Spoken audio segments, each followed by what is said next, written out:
and welcome back to the Tetracast. This is RPG Site's weekly podcast where we get the site staff together to talk about our favorite genre of video games. Shin Megami Tensei V has finally released for those of us who weren't lucky enough to get an early copy, so I'll assume so many of us on the panel have been playing through that. A lot of us have been playing through some Elden Ring network tests. My name is Brian Vitale.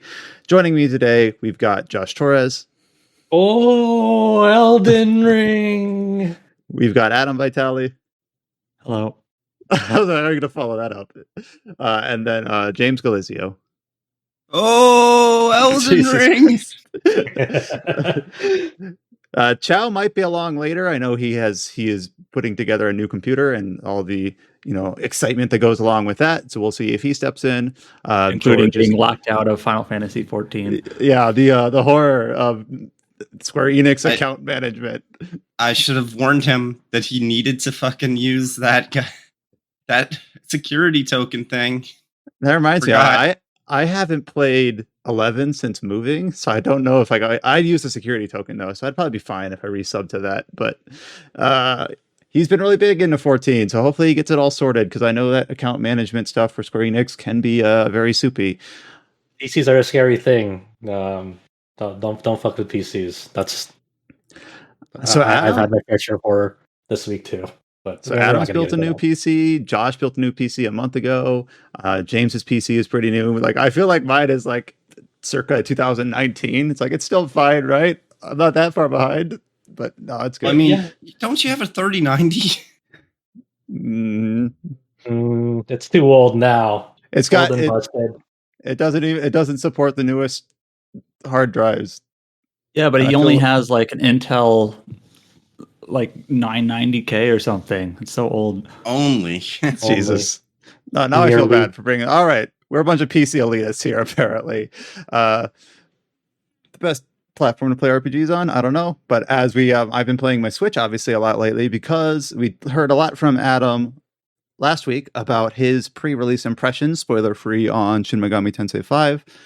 Obviously, it just released a couple days ago for everyone else, though, except unless you got an early copy shipped out to you or someone broke street date.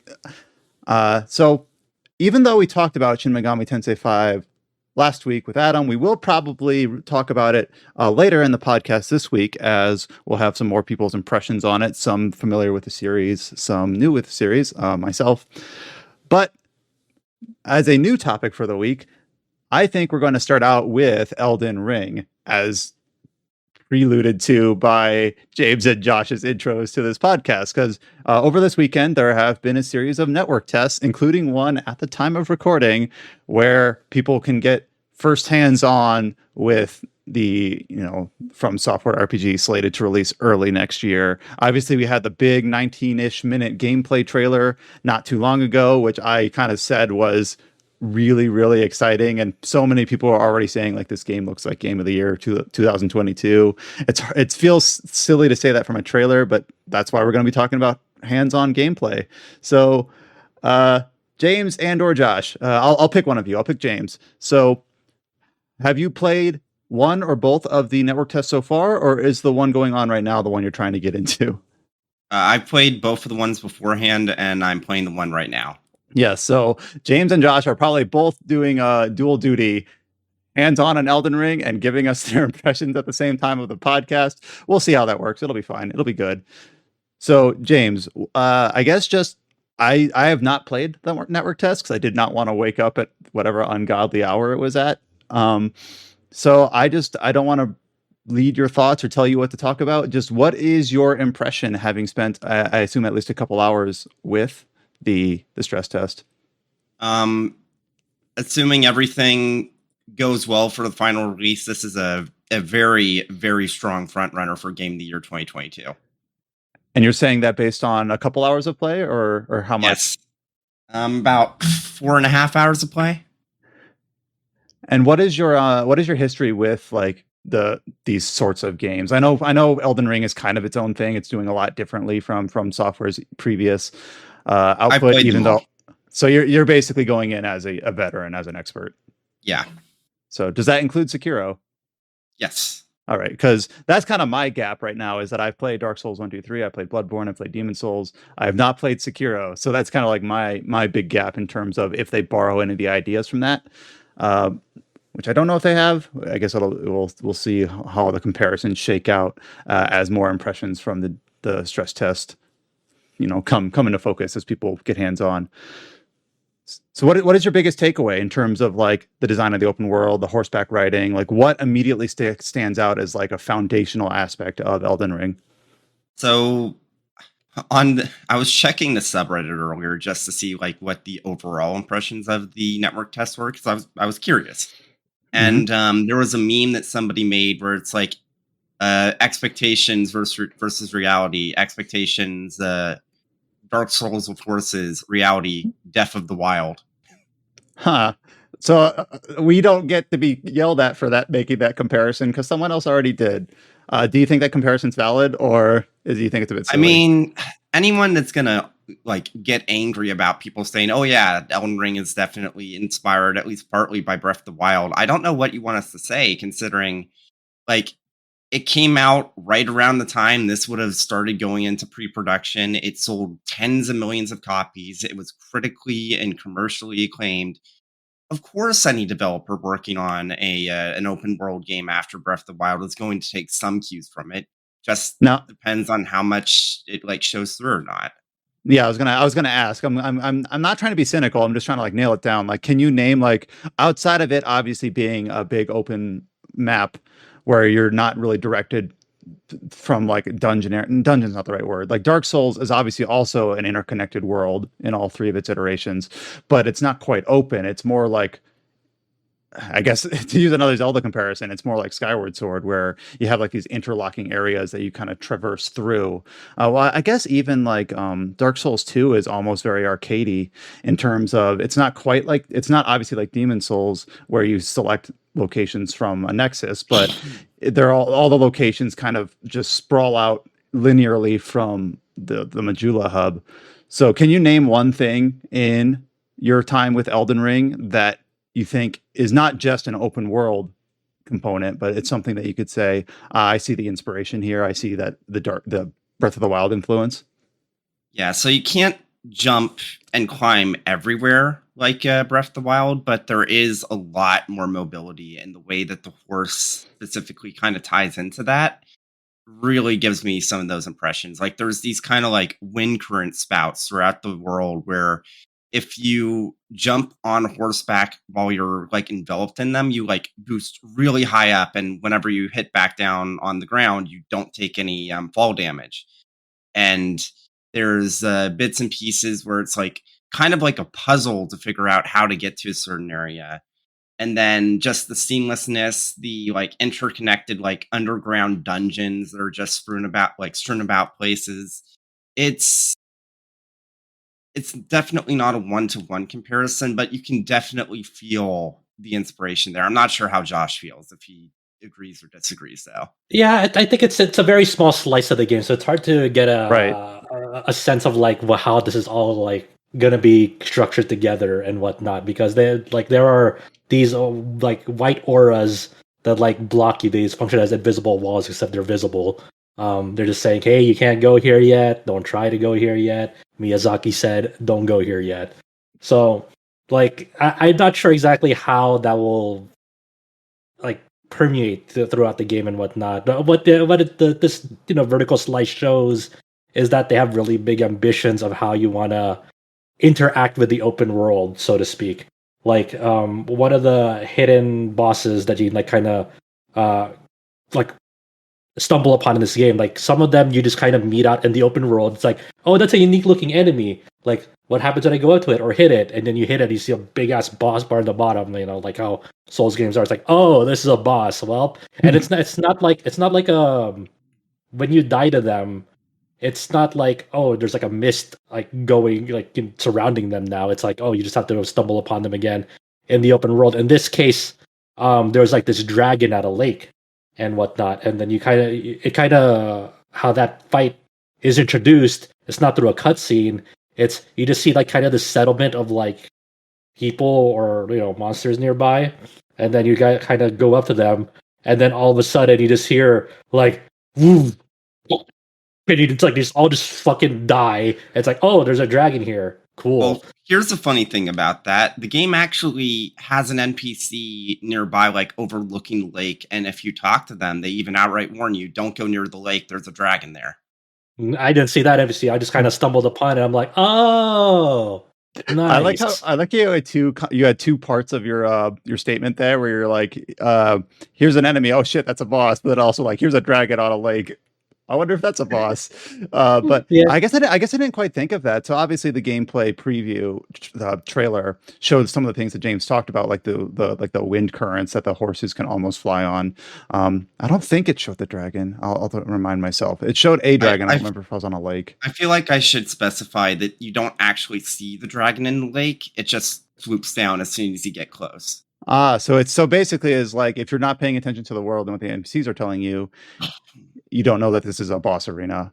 But it's weird because like in every other, I don't know about Sekiro, but in all the other iterations of Souls games, like the boss arena is usually really well telegraphed because of obviously the fog gates. And then they have their big, cinematic entry where it's like, here's the guy who's about to fuck your shit up. But this game, I guess, doesn't have that, and maybe that's obvious. It does have one of those. It does have one of those. It does have like a very like, oh, here's like probably a story fight that's like critical to the plot, and like if you die to that boss, it'll have like the mist over the gate. Now, like the first time through, you'll just stumble upon it, go into this room. It's kind of telegraphed in the sense that there's like the bonfire, outside of it. It's like, okay, this is probably leading up to a boss and whatnot, and it's a very much designated boss arena.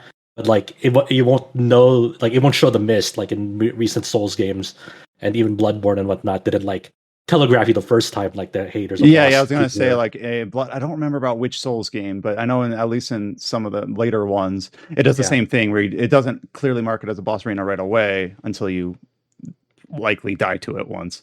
Yeah. How difficult are you guys finding it? Okay. So the first time I played this, I'm on my second character right now, but I beat the first one solo only, no co-op through the Bloody Wolf class, and that's kind of to me like your typical like swordsman and shield class that I went with, and I had for the big major story boss that like you fight in it.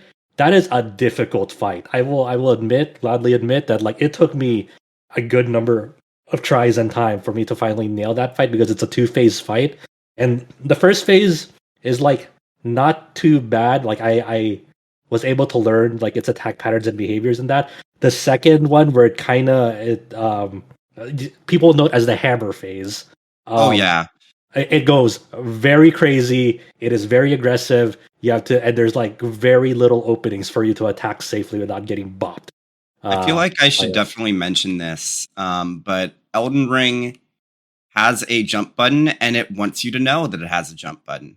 Because there are some attacks that enemies, particularly that boss does, that if you don't jump, you're basically going to get hit by a shockwave, and dodging isn't usually enough. The dedicated jump button is pretty big in this game. Like, it's funny because one of the bonfires that you've seen out in the open world, there's like a little like sparkly thing nearby, and it's like on an elevated platform. It's like there's like no obvious walkway up to it. It's like you just jump to it, and then like if you think about it, in previous Souls games, you'd have to like find some weird like cliff to like fall off of, and then just to like basically fall on it to get that in other Souls games. But now with a dedicated jump button, not just like a little hop, barely a hop or leap that barely gets you off the ground. It's just like, oh, you can just jump to it. And it's like, wow, this makes a lot of sense. Weird. But it comes at a cost because now that there's a dedicated jump button through X, your confirm button is now triangle. And that really fucks me up when I learned the game. Because I'll like normally things that I would interact with in Souls games, I would press X. It's like, no, this is a jump. What are you doing? You're just jumping. I'm like, oh yeah, that's right. And I think this is a really kind of almost frustrating thing at times because for that particular boss battle that we're talking about, like for me, how I chose to approach it was, there were times where I wanted to go two-handed instead of one-handed with a shield, but people can obviously, like in other Souls games, they can freely like put messages on the ground, and throughout that fight, there'll be like people's messages like in the middle of the boss arena and whatnot. And when I want to go two-handed, sometimes if I'm over that message, it'll just like pop up that message because the control input is triangle and R1. And then obviously triangle is the confirm button, so it'll pop up their message instead of me going two-handed and then I'm dead. I'm like, oh, cool, you know? So I think that like those are the sorts of issues that like I hope they figure out because I don't want to deal with that.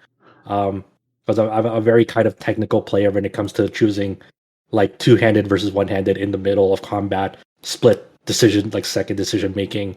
It's not too bad once you get used to it. It's just like I'll be the first to admit that I had to like go online and be like, okay, so how do I like dual hand my greatsword? Me too. I didn't go online, but like a friend told me it's like, oh, like I watched a video on this. It's how you do this. Like I didn't know how to two-hand either. Like yeah, and honestly, they don't list it in the controls either. They need to. I tried to look at the controls, and then like they don't have it listed. And then apparently, the way you learn how to two-hand a weapon was like there was like a message at like the dark beginner cave or whatever, or maybe I think it's like around there. People were saying, but I'm like I sure missed that. I don't know, but that was weird. But you know, through the power of the internet, you learn how to do basic functions. So what weapon were you using, James? Just the basic sword you get with the Bloody Wolf. Also, we went the same build for the first character. Yeah, it seems like it was the most popular first one. That's funny. I didn't know that. I just kind of picked it on a whim. I'm like, this looks kind of cool. Also like another big change here. Weirdly enough, from other Souls games, is you get like summons that you can just use, even no matter if you're like a magic focus class or a melee focus class. Like every sort of character has these summons that like in the closed network test you can like buy off of this merchant. There's like 2 summons and whatnot, but you can't like freely use them. You can only use them like in like highly like populated areas, like say like there's these ruins with a lot of people. You can use them there. And like it'll give you like a little tombstone icon at the left to like let you know, hey, you can summon your whatever here. Like I purchased a summon that summon these 3 spirit wolves and whatnot. And they don't do a lot of damage, but they are good for distractions and whatnot. And I use them for that boss, that story boss, and it was really good at like racking up hits to like get it to a stun phase and whatnot. So like it was funny because like they're like the wolves could kind of just like keep on attacking. They're like this one time where you just see like a little lone wolf, like it was the last of one alive, just like hit the boss for like a minuscule like 40 damage, but it was enough to stun it and whatnot. I'm like, yeah, that's right. You go, wolf. Well, you talked about how they don't do a lot of damage, but they're useful for a distraction. I will be the first to admit that usually if when I'm playing a Souls game and there's an NPC ally to summon for a boss, I like to do that, even though I do know it's kind of, and some people consider it easy mode, just because sometimes there's story implications. Like I do remember some quests in Dark Souls 2, I believe, with the masked lady warrior, I don't remember her name, like involve summoning her for bosses, and then Dark Souls 1 had Solaire for certain bosses. So I kind of like to do that just because it feels like it fits the world, but also because it's like, I don't need you to do much damage. I don't even need you to heal me. Just make them face that way. And so mine for a very specific reason. After like many tries in the boss, it's not even just like, oh, make the boss fight easier, because there is some element of it, but this game also like carries like mechanics from Dark Souls 3, like the weapon art system. In Dark Souls 3, the weapon art system was like each weapon was bound to a certain unique skill that they can do. In this game, it does have that same weapon art system. It's called like Ashes of War or whatever, and they're not bound by weapon. You can actually like transfer them between different weapons. Like, hey, I want this weapon to have like the Thunderbolt Ash of War, which will let you like summon a thunderbolt from the sky to like the enemy and whatnot. So it's not bound to just like, oh, this sword has the Thunderbolt skill, so I can't. I would have to use this sword if I want to use that skill. Now you can just like take that off that sword and like put it on another weapon and whatnot. And it's easily bound and whatnot. So that's a cool thing. But I came across this. I forgot what it was called. I came across this weapon art where I kind of became. You'll know this, Brian, because you've been watching it. I became Saber from Fate Stay Night. Yeah, you know this now. Basically, this weapon art lets you charge up it charged up my sword to become like a really big laser sword, like Saber's Excalibur attack in Fate. So I just had I just became Saber for my fucking first character. So I would have the wolves basically distract the boss. Like the boss had like this a certain moves that like are long wind up. And as he's like targeting the wolves, I'm just charging up my sword, getting my fucking big ass Excalibur attack to slash it. It does a shitload of damage, you know. And I was like, it is so like I don't use this lightly. I know like there are certain implications when people say, "Oh, that game's anime" or "That's so anime," but man, that weapon art is so fucking anime. So and you know what? I'm here for I don't know. I don't know if it was a weapon art or if it was magic, but the gameplay trailer showed a lot of really cool, really flashy, seemingly really powerful like magic spell sort of things. But now that the way you've described this weapon art, I wonder if some of the things I saw, I assumed were magic, Probably. but maybe were weapon arts. Maybe, yeah. Like I imagine a good chunk of them are like they still take mana. Like your summons and your weapon arts, they still take mana. But like how an older, like recent Souls games, they let you. I forgot. Dark Souls 3 let you do this, where you can like distribute how much HP and mana pots do you want. So let's say you have like you have 4 flasks that you can take with you, but you have to choose between you want 4 HP flasks, 4 mana flasks, or 2-2 or 3-1 or 1-3 or whatnot. So you can, divvy up like how much do you want to rely on healing your HP and how much you want to heal your MP and whatnot. Just to clarify, that's a Dark Souls 3 invention. Yeah, that's right. It was Dark Souls 3 that added the Ashen Estus flask, which was for the mana. Right. Yeah. Yeah. So it's been a while, but yes, that was from Dark Souls 3.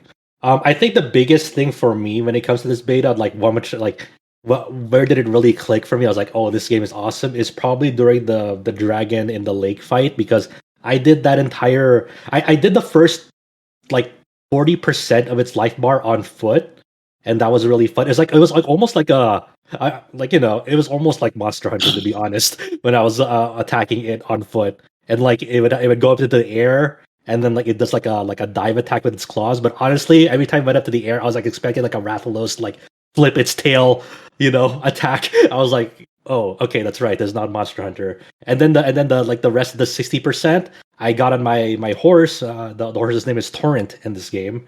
I went on the horse and I just like kind of went back and forth like hit and run style, charged R2 and L2 attacks on it, and it made it feel really, really grand and impactful. Like the flow of combat, mounted combat against that boss, it feels really good. Like the charged R2 attack on horseback is awesome, but with a sword, because you basically kind of you hold down R2 and then it like drags your sword across the ground, and then you can let go of R2 to do like an upward flash on it, so you can like delay your attack and whatnot. And that was just really, really cool. And how there are certain attacks that the dragon does where it does like a fire attack. It'll be different fire attacks. So sometimes it'll be like a spread, sometimes it'll be like a split fire shot and whatnot. But when I was on the ground, like I was actually looking around the environment to see, okay, where can I go to like hide behind cover? And like there are these ruins nearby that there will be enemies in there, but like they'll die by the fire. So I'm relying on these ruins to sort of block me, but they're not reliable because the fire eventually gets through really fast. You can't stay at one spot and expect that that'll be like your cover for the rest of the fight, because it'll just go down. It'll be no longer useful after like the fire hits it a couple times. So I was like improvising on the fly. I'm like, okay, what is my next move against this monster? And then have to think about like you're not just bound by like the arena. You're thinking about like the aspects of the open world around you to make use of what you can do essentially. Now the gameplay trailer showed an open world boss, not the one with the big hammer, but I think it was on horseback. Was that boss in the stress test? Yes. Yeah. All right, and now does the open world allow you to like this is a dumb specific question, but can you like run away from it? Like what if you realize, oh shit, I'm not ready for this? Yep, you can just run away. All right, I was wondering if it did the same thing that some games does where they like create like an invisible barrier, like, oh, now you're stuck, now you can't run away, you've committed. No, it allows you to freely, as long as it's not like a boss arena boss, like the big story boss, you can freely run away from those open world bosses and then come back at another time. Or like for the dragon boss, like after I died to the dragon boss, I didn't have to spawn back at the bonfire or nearest bonfire for it. It actually gave me the options like, do you want to spawn back here, which is like the location of the lake, or you want to go back to the most recent bonfire that you spawned at. So there's actually just like almost like a retry option for the boss fight. After you die, you don't have to like run back to it. Oh, that's interesting. I don't know if I like that. But it's weird because it was only for that boss, like for the mounted boss, that's like already near a bonfire. But it didn't give you the option if it killed you. It's just like it just spawned you back to the bonfire nearby for that. And the same thing for the story boss is like after you die to it, it's not like do you want to spawn back here into the boss arena? It's like no, you get spawned at the bonfire outside. Yeah, so and it also might work slightly differently for the stress test. We don't really know. Yeah. Or the network test. Well, it's a named item and whatnot, so on the world map. So I don't think it's going to be different for the full release. I think it's like an actual new mechanic.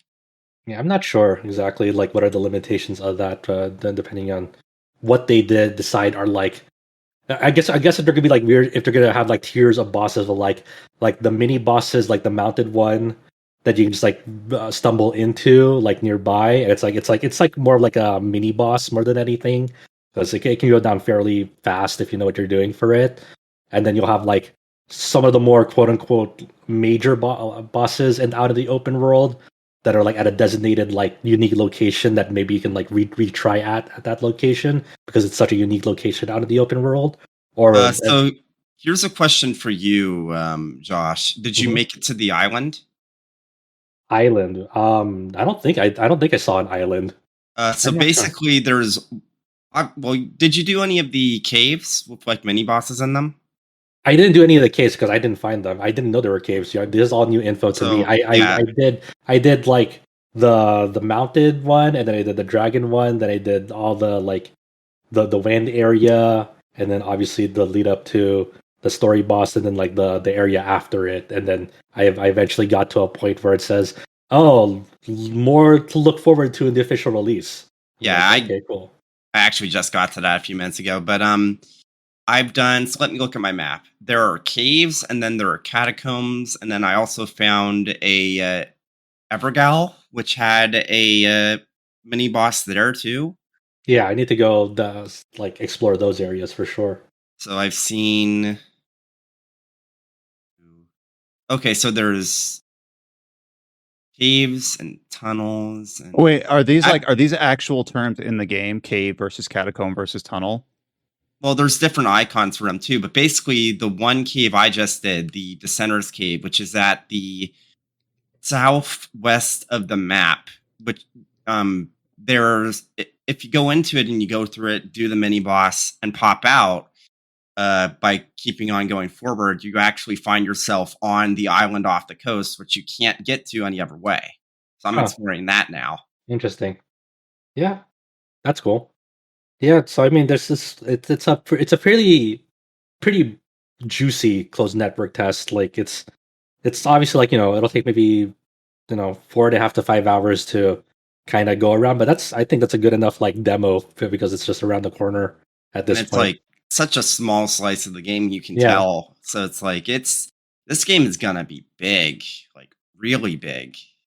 I wonder. Yeah, I'm really curious to see like what the final size of the map looks like and how much there is to do because I think there's a fine line they would have to like really have to balance between like how much it feels like you're wasting your time versus like how much does it feel like you're actually exploring new things and how fulfilling that is, and whatnot. Because I don't want it to feel like a checklist type of deal or like chores and whatnot. Like I don't feel like it's there yet. Yeah, for sure. It's not there yet because obviously it's still such a small thing. But as hours and hours pile on by, because part of the things that I like about Souls is like it's fairly guided in the sense that like you feel like you're making meaningful progression by seeing new areas in them and like witnessing new things and like kind of exploring around. But you kind of have a good idea of like where to go next. Like I think my only concern about this game is like if it'll feel too aimless, essentially. And I'm still kind of like 50-50 on having like a compass, for example. Like I get why they added a compass into the HUD of this game, but I'm kind of like, I don't know if I like that. Just because I'm sure you think the it's full like, release will let you turn it off at least. do you think the compass is just too like signposty, where it's here's like what does the compass show? I guess I'll ask that. The compass is basically like it's kind of like your Elder Scrolls, like kind of it's a line across the top of the screen, and it's like it'll show an icon if like you're looking at the right direction and whatnot. And To be I don't fair, know. I don't think it's a big problem, specifically because the game never like puts icon like waypoints on your map on its own. You have to like go on your map and place them yourself. So it's just a way It definitely to does. like, It definitely does for bonfires, like for fast travel and whatnot, because it gives you fast travel right away between yeah. bonfires. After, I don't want to. I want to mislead people like that. Say it doesn't put icons. It absolutely puts icons on your map. For Well, that no, kind of stuff. I mean the compass. What I mean is that it won't like put a waypoint that'll like automatically. Well, no, it does that for where you die. It'll let you know where the direction of that is, but that's basically it. At least in the network test. I'd have to see how it manifests in the full game. To be honest, to kind of sort out my feelings on it, because right now I'm not saying I don't dislike. I don't like it. I really like the closed network test. I just have my own share of like reserve. Like I'm still kind of mixed on some things about it. I'm not like head over heels about every single part of this closed network test. It's just there's definitely room for like I wonder how they're going to improve this or how this will manifest in the full game relative to the rest of the content. Yeah. When you gave the Skyrim comparison, I do kind of remember where eventually past a point in that game, I was, and this is maybe like a personal thing, but instead of being organically drawn to certain locations or areas, how it works in Skyrim is you'll have an icon. And it's been a while, I should play the anniversary edition, which also just came out. That if you haven't been there, it's not filled in. It's just the white outline. But if you have, it fills itself in. So I would just kind of like beeline to all the outlines just to like get them on my map, and that was what like motivated me to go there rather than having a quest or more just having wanderlust. So that might be more of a personal thing. But like if I could force myself to go and turn off icons and just let my own curiosity determine my I feel like it's like one of those things that like sure, yes, you can have a toggleable thing in the main menu says on and off, but I like it would speak more it would speak more to me if like it was just not a feature at all in the game. Like, hey, there's no compass in the game and whatnot, and like let your curiosity take over you and like essentially like don't feel compelled to like be signposty about it. Like it's just one of those things. It's like that's built into the game design itself, not necessarily an on and off switch. It's like it just cater the experience to you, whatever you want. It's like I get it. That is that accessibility thing, but at the same time, it has the potential to kind of break the illusion of self discovery for me in that game. Well, like it's weird because I don't remember if it's true for absolutely every previous FromSoft game in this style, but they don't have mini maps. They don't have maps. So the fact that like now you have a world map, right? They showed it in the gameplay trailer, and you have like a compass attached to it. That is kind of a bit of a paradigm shift. You might say it's a necessary one due to the design of the game, but it's just something to get used to, I suppose, because most of us here, except Adam, are several entries in, being used to kind of like making those mental maps in our head and just remembering landmarks and knowing like which doors we had to walk by because they were locked or we didn't know how to access them. And now it's kind of I like building the map in my head instead of like, oh, okay, like everything's kind of drawn for you. To be fair, besides like the direct waypoints that pop up once you've been to a location, the map itself is pretty threadbare. It doesn't really give you a lot of details about like specific things that are here and there. It's just like the general like shape of the landmass, pretty much. Like I said, it's not like a big concern for me right now. It's just something to think about. I'm not like putting this game on like oh, it's shit. I'm not saying that. Well, I was more just tying in like, oh, that's different, because this is a fact that I knew going in, that most Souls and Souls-like games don't have mini maps, at least the ones from Software, and I'm like, oh, that's different. How is that going to feel? I don't know. So that's mostly what I was the tack that I was taking.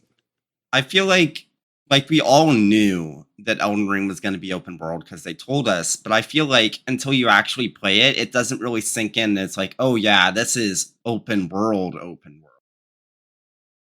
I don't know what that's supposed to mean, but I'm just saying that like those are like when it comes to the Souls series for Souls games, like I kind of not saying I have my expectations baked in already, but I'm allured to the Souls series. I come to the Souls series now, like I walk in knowing what I like about the Souls series as I played throughout the Souls games, through Bloodborne, through Sekiro. Like I have a good idea of like what I like about Souls games. Not to say that I'm like opposed to change or like I'm like immediately turned off, but it's interesting to see how this game will challenge what I like about Souls games. No, I see that. Now, I guess the gameplay trailer showed a little bit of questing involving some NPC characters, specifically a castle where some person in a side room would kind of like the game. It made it unclear whether you could trust them or not. And then you also mentioned some NPCs near the lake where this dragon resides. So my general question is like, how populated is the world? Are you like running into NPCs frequently or infrequently? Or I'm just wondering like what the general cadence is in terms of like having other characters around, or is it more environmental storytelling with the markers left by other players? I guess there's a decent amount of NPCs, but it's more like there is less NPCs that strikes me, but the fact that there's just straight up like animals, like not enemies, like not monsters, just like animals everywhere. Just like you'll see a boar, or you'll see like these like huge eagles. They're not going to attack you most of the time. They're just there. They're just chilling. Yeah. Is there any incentive to fight them? Yeah, because there's crafting. Ah, that's right. Yeah. So, but then, there are still like NPCs here and there. It's not like a whole community of them, but it does still have like these like people that you meet are kind of quirky, maybe not right like in the head and whatnot, or like the way they speak to you, and like they talk in tongues like in your typical Tales games. Then you'll meet obviously like in the gameplay trailer that they showed off. You'll eventually meet like your level up lady at some point. And then she'll kind of come out of nowhere. It's like, yeah, I come from the finger maidens and whatnot, and you seem to need a maiden. I'll stick around you and I'll level you up. I'm like, cool, thanks. And she gives you the horse as well. It's like, have a horse. I'm like, thanks. Oh, I wanted to ask about that. Does the network test give you any insight into how customizable the horseback setup is, in terms of which horses you get, what skills they have, if they have like stats attached to them? I think it's just the one horse, at least for now. Yeah, because how the horse manifests is like she gives you like an item, and it's basically a summon item for the horse.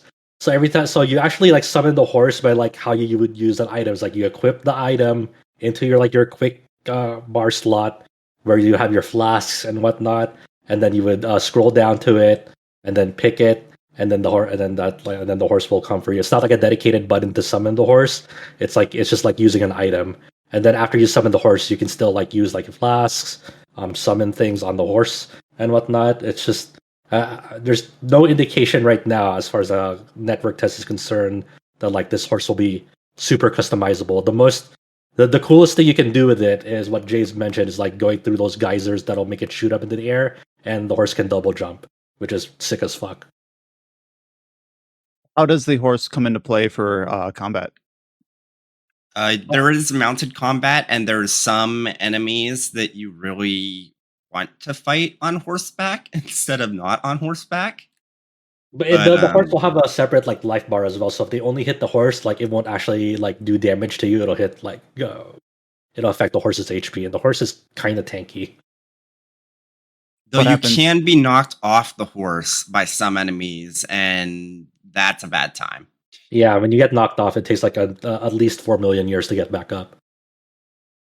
And a lot of enemies have special moves that they'll do if they see, you're on your back. Well, I'm just going to stab my sword directly into your chest. And enemies also have like counter magic spells, or counter magic moves. So, like for the second character that I'm using, like is like a mage build, and like the first like the mounted boss that like you encounter, like it revealed a new move for the first time that I had no idea about. Like I used like what's equivalent to a soul arrow in this game. Like I fired one at it, and it's like, no, fuck you, bitch. And like he like did like a just block with his shield, and then like it reflected back the soul arrow right back at me. I'm like, oh fuck. That's cool. Because I've seen some people like just through Twitter and through osmosis talk about I forget if it was Dark Souls 1 or Dark Souls 2, but in one of those games when it was first released, specifically lightning magic was really overpowered, and people were like, I hope they don't nerf this. I don't want it to be like another case of where they take lightning magic away from me again in terms of the magic spell. So to hear that there's some counterplay from some enemies where you might think that a certain spell or a certain ability is really overtuned, and then an enemy goes, nope, I was expecting that. I hope there's more instances of that. That'd be really funny. Yeah.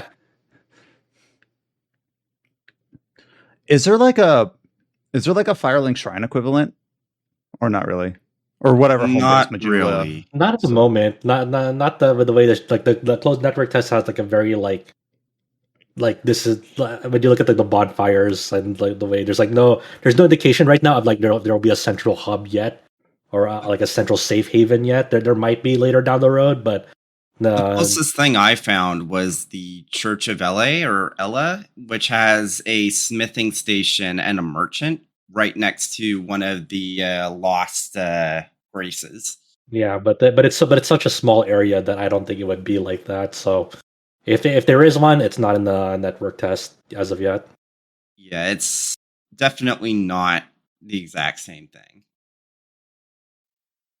I assume the penalty for dying is kind of the same as it's always been. Okay, Josh. So I'm going to grind out Grace so I can level up my faith to 15, because I found out that the dragon heart I got for slaying the lake dragon, I could use at the dragon communion altar at the island to get a spell that lets me become a dragon.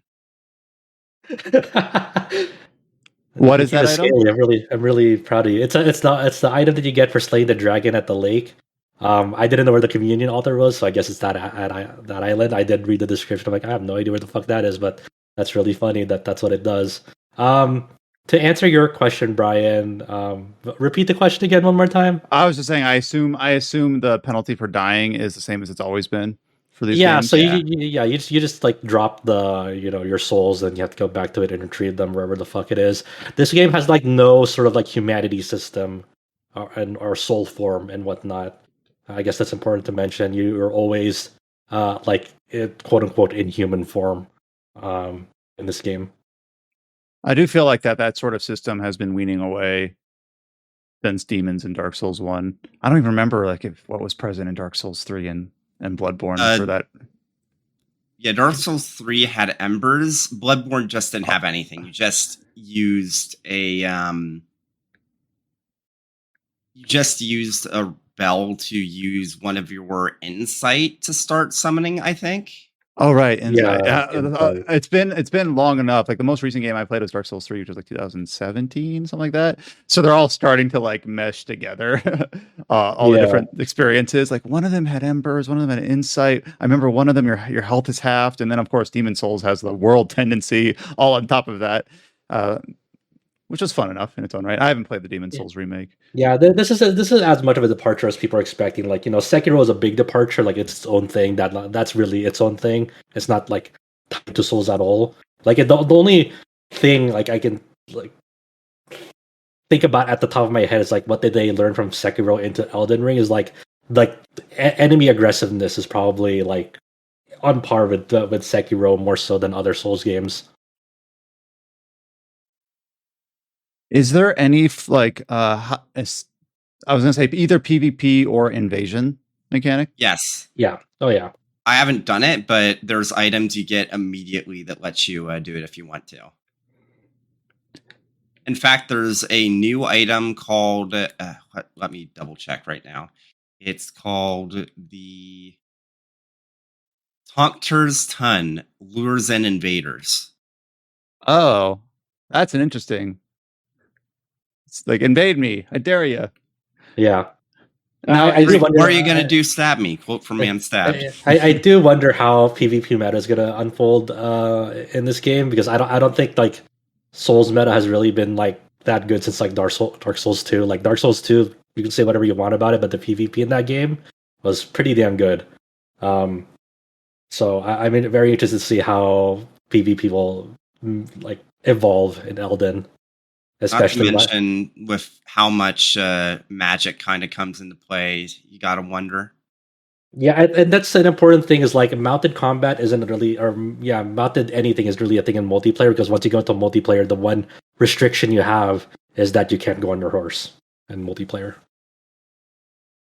That's a shame, because one thing that would be really cool is if like people made like fight clubs where it's like mounted like horseback, just using like jousting. Yeah, that'd be sick. I wish they were able to do that, but sadly not.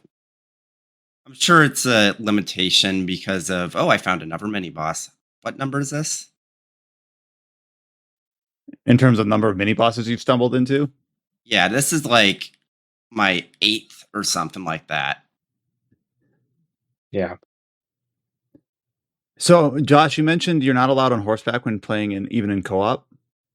Yeah, I believe that's the one restriction of multiplayer. Like there'll be also like some places like that they mention in the game that like, oh, you can't do multiplayer at this like specific place, but it's fairly open where you want it to, where you want to go in co-op.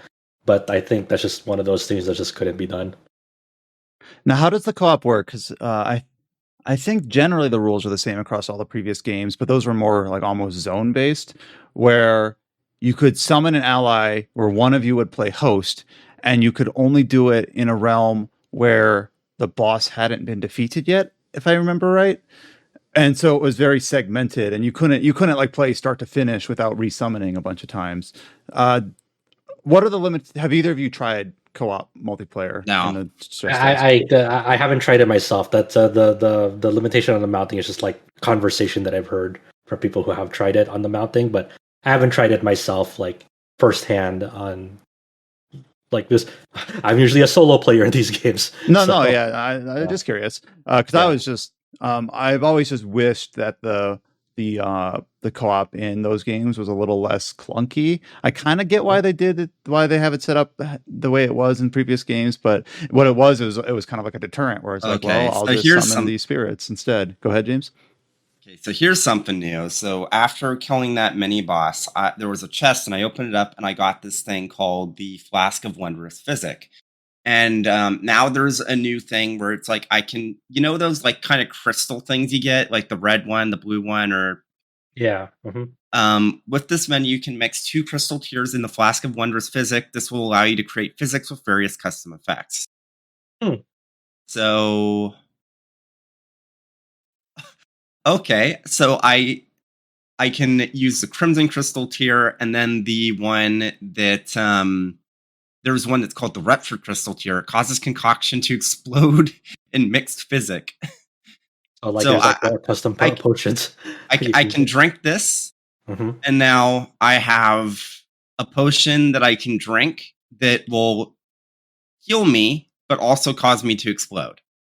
Awesome. I am curious to see like if there's so many weapons and weapon art and magic and even like these kind of, I don't know what you even call that type of item that you just described, where people will find like interesting combinations to like find really effective builds around that. I mean, that's typical RPG build. You will see a lot of you will see a lot of goofy clips from this game in the full release, like for sure. You'll see a lot of just like weird shit going down, like, oh, I guess that's a thing.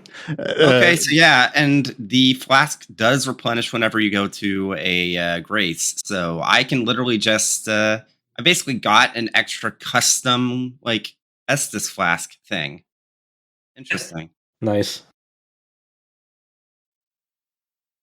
But yeah, I mean that's really all to really say about Elden Ring so far. Like it's going to be out in 3 months, and it's the closed network test is like a really good first showing of like just getting hands on like impressions to a good amount of people. Hopefully the reception has been very positive on it. It's a good showing of like what to expect. It's like like the people who don't have access, what you should expect. It's like it's essentially Dark Souls 4. It's essentially Dark Souls with an open world. The control feel is most comparable to Dark Souls 3. If you're trying to get a direct comparison of like how responsive your movement is, you have an open world, you have a horse mounted combat, and it's if you like Souls, you'll definitely enjoy this game. If you're looking to this game as like something to really shake up the Souls formula in terms of like general combat and character progression, I don't think it's like going to be the game to like turn convince you that this will be like amazing, or anything like. It's like not. It's like the world itself and the progression through the game that's different, less so the actual like combat. Like there is a lot of cool little neat things like the new weapon arts being more focused on like magic and all that we talked about. That's cool. And then there's obviously like the spirits that we talked about. That's also cool. But that's probably the least change that the game gets. Well, that's the system that gets the least amount of change, and I'm fine with that. I'm fine with that because everything else so far is just it is a breath of fresh air, and it's really nice. Yeah, it's the only other thing I can really think of is just like I forgot this in Dark Souls 3 because it's been 10 million years, but they have like the guard counter system of like if you block something with a shield, you follow it up with an R2, or I think it was R2 or yeah, I think it's R2, and then you'll do like an immediate like counter attack to get them to a parry state or a stun state to do an attack on them. I forgot if that was in Dark Souls 3, but that there's like those are all just like little minute like features. That's not like something that'll like get newcomers who don't like Souls into it and whatnot. And obviously there's still a lot of people that feel like burned by Sekiro because Sekiro is more skill based. It was more about your understanding of like how the combat works in that game and the flow of that game. While a lot of people like Souls for RPG elements, and that's what Elden Ring brings back is you have stats, you progress however you want to. While Sekiro didn't have any of that. Well, I think I kind of like that approach where they went with something familiar in terms of character progression and in terms of combat, even though it sounds like they really did kind of emphasize like the magic and the weapon art sort of system, and then of course obviously horseback. So actually maybe they didn't. I was going to say like maybe they played it safe there but played it more adventurous in terms of like the world design and that aspect of the game. But no, I guess it's enough of a departure without like so people who have experience with from software games will have something to latch on to where it's like, I can make this comparison to Demon Souls or Dark Souls 2 or maybe even Sekiro if someone finds a point of inspiration from that game.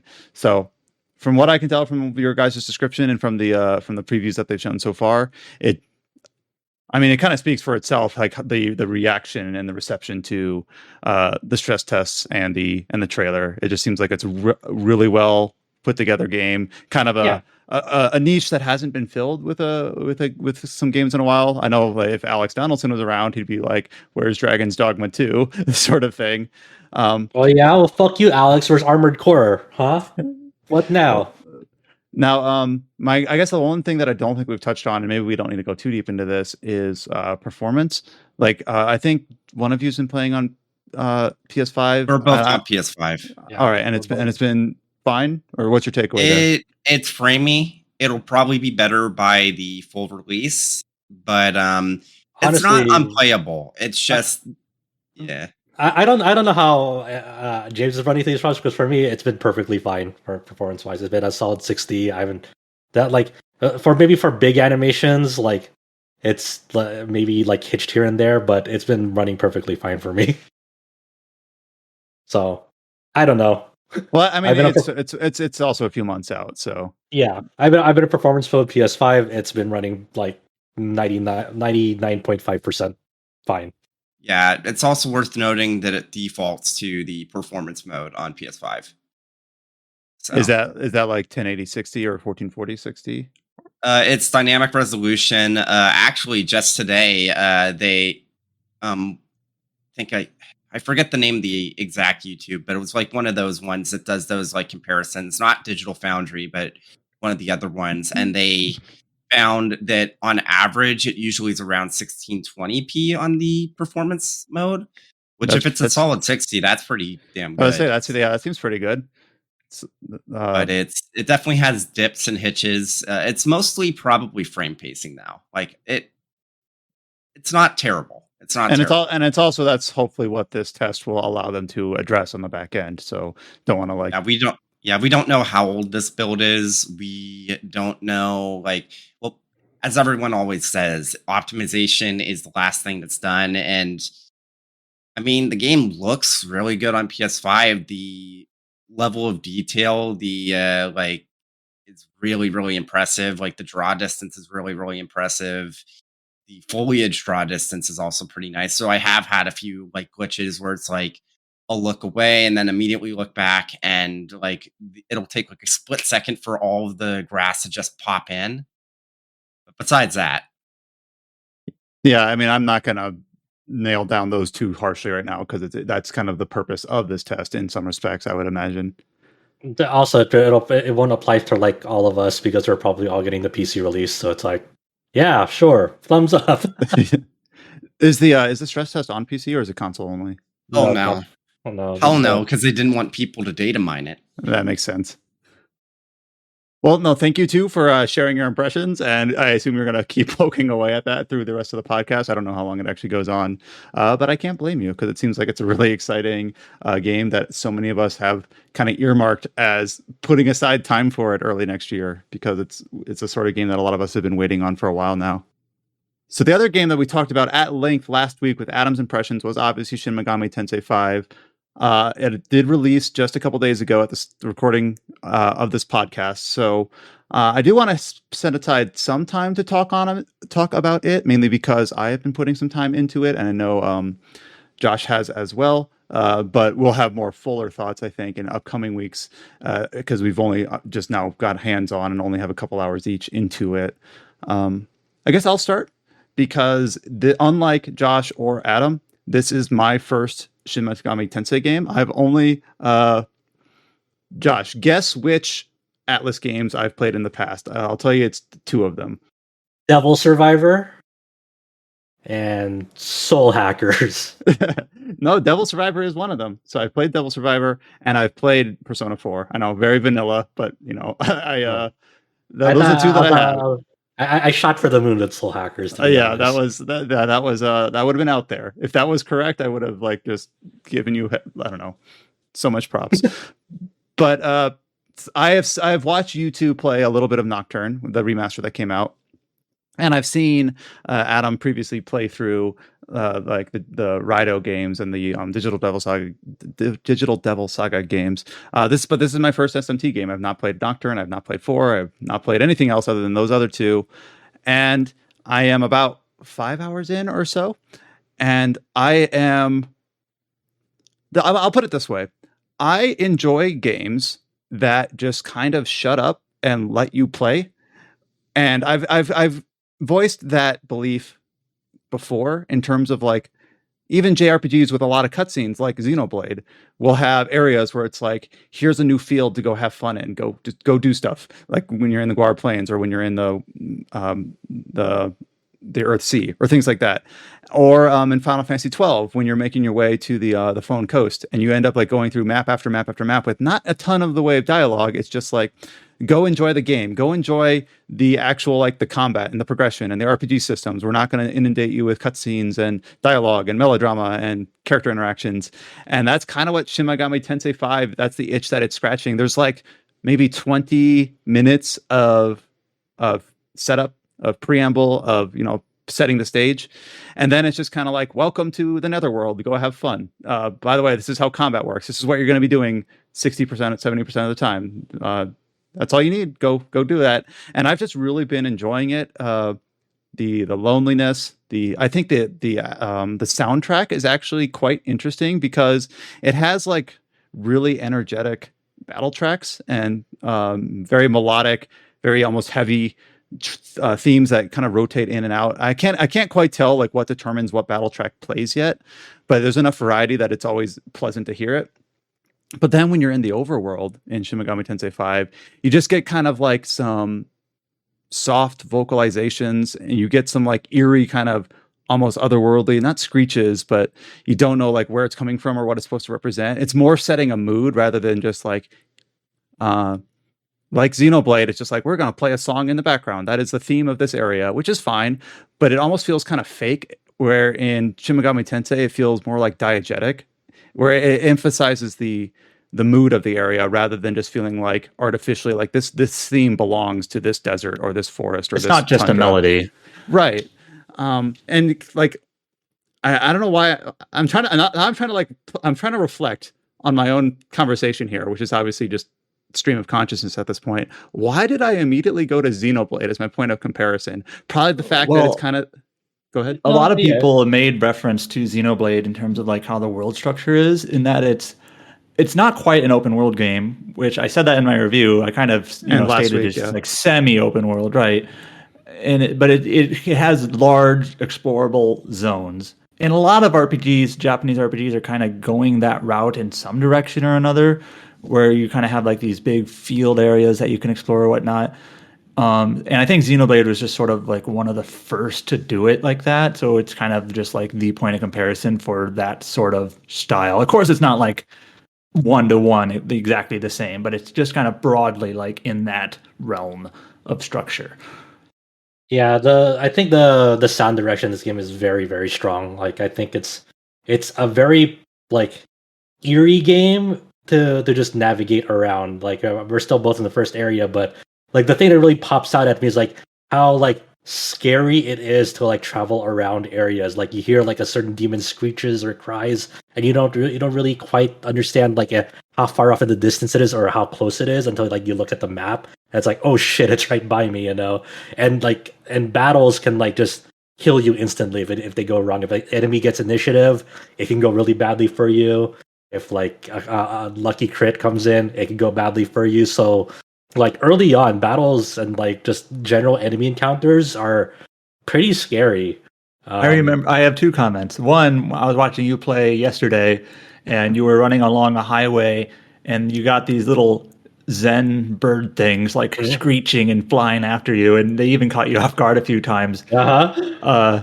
And then also like Andrea, another staffer for our site, she's been like playing through the game, and she hasn't done a lot of Shin Megami Tensei either, and she says she's been playing in bed, and she actually gets scared of like all the different sounds and demons as she like runs by them. It's rad, to be honest. But I like as Brian was saying, like it's a lot like Nocturne in the sense that like it's very quick to like start playing, and then like you're engaged with the gameplay and combat for a good chunk here on out. There's like not really much distractions. You may get the occasional cutscene to progress the story along, but it feels so like, you might have mentioned this last time on the podcast when I wasn't here, but it feels so cool, like as a person who's played through the SMT games and like finally see like a fully realized 3D semi-open world like format for this series, and like seeing demons roam around and like inhabiting the space and seeing like which demons hang out with each other. Like there's like a little like closed hidden zone in like the first zone where like there's like I think a Mokoi, What was that? The old bearded demon thing. It's like Kuroko Poker or something. Yeah, I forget. It's some R's and K's in R's. Yeah, and and another demon, there's like hanging around this campfire in this blasted out building off to the side, and there's like, there's nothing that's cooler than this like treasure that I have, and it's like really like mundane shit, and it's like, yeah, you know what, I would hang out with them if like the world came to an end. This seems like a chill place, and then like other places like where they're like the demons, like they're like occupying like this cave and they're just they're all asleep like bats, but the moment you start running they all aggro on you. Like, oh my god. And it feels so cool to see that like realized now, coming from a long time SMT fan and seeing like, wow, it's crazy. It's crazy. I didn't want to interrupt you too much, Brian. Go on. I guess I have a couple comments. First of all, I have recognized some of these demons from Persona and from other the other from Survivor, but they're unnerving. But I just really I'm trying to like ground. I wanted to say like I really love their designs. I just love all the demons. They're like creepy. They're cool. They're fun. They're distinct. I am enjoying pretty much every new demon I come across. Just enjoying like its animations, its art style, trying to guess like what element it is, what attacks it does. So there's kind of like both gameplay and art there, kind of combining. And then like when you meet some that actually have personalities, like in the early zone, it's like Asperis and Linan Shi, how do you pronounce that name? Where you can kind of see like demons that have a little bit more power, a little bit more personality. You meet like this, I think he's like a smith, Ipan Datura, who is hanging out with one of them. So like, yeah, like kind of what you said, which demons are friends. There's a very early demon, the Preta, who is like got a really creepy long jaw and like a pot belly, where it's just like, oh, that guy kind of unnerves me. He puts me off. I don't like looking at him, but that's cool. I don't know. I enjoy like having a demon around that kind of puts you on edge like that, just because of his this sort of almost worked against me early on when you like get your standard, Pixie's your first demon and whatnot. And then like it's like go talk to demons for them to recruit, so you can recruit them and whatnot. And then the first demons that like you see right after that first demon is like are pretas and slimes. And so like people who played SMT before, they walk with the expectations like, oh, that's weird. Well, I can't talk to pretas and slimes because that's their demon race and whatnot from previous games. Like you couldn't talk to haunts and whatnot. You couldn't communicate with them. And then I was like, this is so weird that it's just like me and Pixie for like a while. And like I'm like struggling through these early battles because like there's only two of us. And then I was like, I don't know, like I'll just try talking to one of them. And then like I tried to talk to a slime. And it's like, oh my god, you can communicate with a slime and recruit it in battle. Like that's like something that you can't really do in other SMT games because it's a haunt, And it's like, what the fuck? Like that really. If you're confused, like that, the haunt and I think the foul races in the past, like you literally just couldn't talk to them. They were just like mess. They were just like they would reply with like garbled mess of language. Yeah, I think slimes are fouls. Yeah, I think you're right. And predators were maybe haunts. I forgot. Yeah, so you could actually recruit them this time. Yeah, there's actually an NPC slime relatively early on who's like. His text is all garbled up still, but he's like, we've gotten better at speaking. Yeah, I saw that.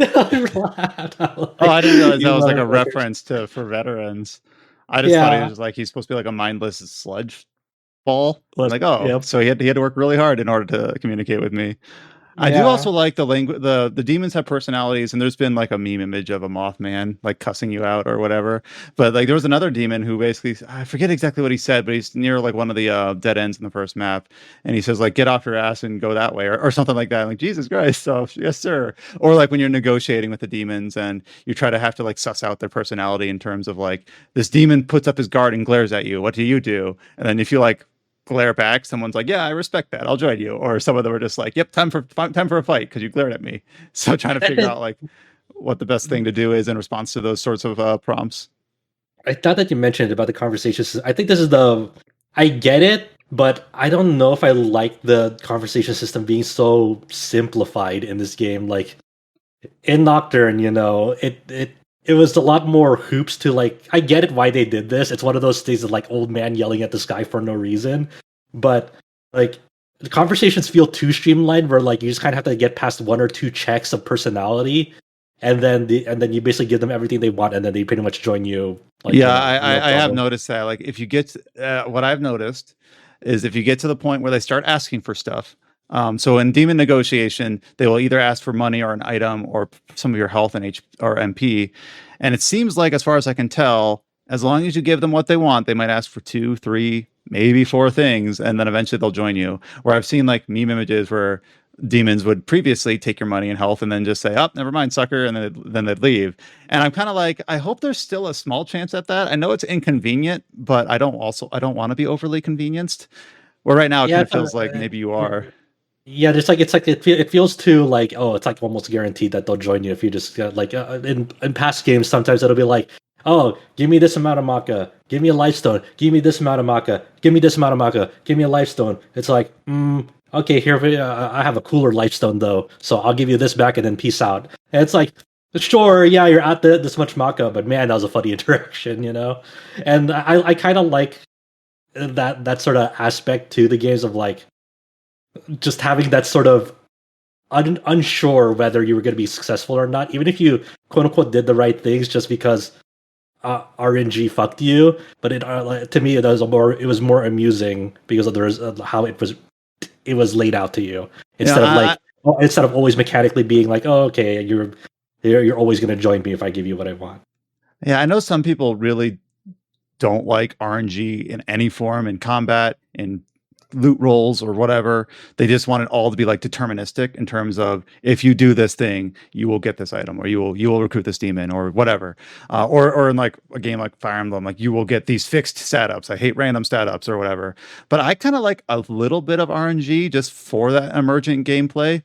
Like, oh yeah, I finally ran into a Tsukigimo or whatever you need to call him, and I thought the demon negotiation was going well, but then he took my revival bead and ran. Like, there's just some like emergent storytelling there, where like because that's one thing about this game that I think could be really neat, is that because it does just kind of say like, here are the rules, go have fun, and you can recruit any demon you run into, and you can fuse them in different ways. And people saying like, the first boss for me was really difficult because it was weak to ice, or I don't actually know if that's true. And I didn't have anything that could support that. And then someone else could just be like, oh, I had a mermaid and she was a beast. She was resistant to fire and strong with ice, and she ran the first boss over easily. And so I like that people are going to have their own sort of personalized stories, because the game is so story light in terms of what it is explicitly delivering to you. Instead, it's just the story that the game itself provides through its mechanics, through its combat, through its progression. And the older I get, I think the more that I kind of appreciate that, rather than just being like, yeah, I appreciate like good character interactions. I could tell you who my favorite characters from whatever other JRPG you want, but I kind of like that this game is taking a different tact in terms of how it's delivering its story. Yeah, and they're like just really interesting things to consider now. It comes to like what you would think about a traditional JRPGs. Like, for example, like the luck stat in this game is very different to how other RPGs utilize a luck stat, because in this game, with the whole what's it called, the miracle system, the Magatsuhi system, the Magatsuhi skill that you get like at the beginning of the game is, if you use this when your Magatsuhi bar is full, all attacks in this turn will become critical. So it's like, what is the function of a luck stat in this game if it's not for like, really, like, you already have guaranteed criticals at certain points. So what are you really getting out of the luck stat? And while in this game, like in SMT5, when it comes to luck, it's not really affecting like criticals. It's affecting like skills like, hey, you'll get an attack that attacks for like 3 to 8 times. But they're all light hits, but they can accumulate for a lot of big damage if you can get all those hits in. So if you raise that luck stat, that's what it affects. Like, those are like multi-hit skills. That's one aspect of it. So it's interesting to see like how they have to like tweak like an intrinsic part of JRPG stat systems to make it fit their game, because they have this skill where you just get guaranteed criticals essentially. So that's been interesting. The other thing that's been really interesting compared to past SMTs, well, agility has always been like a good stat to have. In this game, it feels a lot more crucial to like general survival, especially in the early game, because Agility affects obviously like your accuracy and evasion, but it also affects initiative and combat. So obviously, if you sneak up on an enemy in the open world and you attack it from behind, you'll always get initiative. But if you attack it while it notices you, or like it's running towards you, you can still slash it, but it doesn't. That doesn't guarantee that you'll have initiative on it. It'll highly depend on like your agility stat, among other formulas they may have in combat. And then the agility stat is also like pretty important, especially like when it comes to like hard mode, where like the difference between like 12 agility and 10 agility matters, because the 10 agility demon will like miss for like forever, while 12 agility will still get like consistent hits in and not burn your turns missing and whatnot. So it's very interesting to see that like every stat point counts and how you choose to allocate them and whatnot. And I'm sure Adam already talked about all of this last week, and along with all the subsystems of the Essence system, which is, I think it's a really, really, it's really cool. Like it does remind me a little bit of Nocturne, but it's more versatile and more custom. It's more flexible on how you want to build your party and your main character and whatnot. So I'm still obviously working my way through it. I'm about a little over 7 hours. It feels. You're still in the first zone, right? Yeah. Okay, it actually makes me feel better, because like I remember saying, like, if you're a thorough player, these zones take 8 to 10 hours, and a part of me is like paranoid someone's gonna be like, well, I did it in 4 hours or something. But no, okay. If you're pretty thorough, I think 8 to 10 for finishing a zone. Doing all the quests and getting most of those little Mimon guys, things like that. Mm-hmm. So yeah, it's such a cool game. Like I'm wearing my SMT5 shirt right now from the Japanese collector's editions. Nerd, feels good. All of us. The only other comment, since Adam did talk at length last week about his impressions of the game, and Josh and I aren't very far, and we will almost certainly be discussing this game in later podcasts. I don't want to like dwell on it too much, but the last comment I will say is I really just enjoy kind of like I don't know if efficiency is the right word, but how it's scaled in terms of statistics, in terms of like numerical values, where you start out the game doing 10 damage a hit, 15 damage a hit, 20 damage a hit. If you get a 35 damage hit, that's a big number. And then like your stats are like 8 strength, 7 speed. And what that allows for is whenever you are able to increment anything by any amount, whether it's through a buff or through a stat up or through like an item that increases a demon's agility by 1, like those mean something. Or I just feel like it would have been less tightly designed if the numbers were inflated, if we had like values that were just simply twice as high. And I know you could just scale it or whatever, make items that gave you 1, give 10 or whatever, but there's just something that's pure about it, where it's like we have the values set exactly where they need to be in order to tune the difficulty, in order to make very clear that certain demons on your team are well suited for magic abilities, or well suited for thunder attacks, or this one just has a lot of health, or this one has a lot of strength but is not very accurate. And then the way that interacts with systems like the press turn, critical, and missing. And Adam talked about this last week, where if you crit, you'll end up getting yourself an extra turn. If you miss, you end up losing. Now, obviously, you don't hit, you missed, and you lose your next turn. So it makes those things really punishing, where a battle that you have in hand and you feel like, oh yeah, I know exactly how this is going to end. I have a plan for this. And then all of a sudden you just get an inopportune miss that kind of makes it so that you have to completely readjust your strategy and make sure that you have someone on hand that can remove a debuff or revive a character or heal. I enjoy that. I enjoy that I can't just come up with like a formula and just say like, if I do these skills in this order, I will always win. So I am really enjoying like the balance and the tuning, and even little incremental battles against weaker enemies in the overworld. They're not mindless. You actually have to put thought into them, and they can kind of go awry in an instant, either due to a poor decision or sometimes poor luck, which some people might take umbrage with, but I don't. So. Yeah, I got my final comments on it right now is I really enjoy just the feeling of like you see it all the time, like in books and films, like of a character getting stranded like in the middle of nowhere in the desert and whatnot. You kind of hear that guitar twang to it of like, oh, what do I do now? I'm fucked. And that's like the feeling I get like every time I get into this a zone affected by the abscess, and there's like a shitload of demons. And it's like, oh god, like I'm stuck in the middle of nowhere. I'm like, there's so many fucking enemies around here. How am I gonna get through anything to get this thing? And like, I just really feel I like kind of like that lonely, not mindless, but that kind of clawing your way out of like a bad situation in this game is a rewarding experience. And I do like that it does have it has like a goofiness to it that I enjoy through its demons and its side quests and whatnot. It doesn't take itself too seriously, which I really enjoy. Yeah.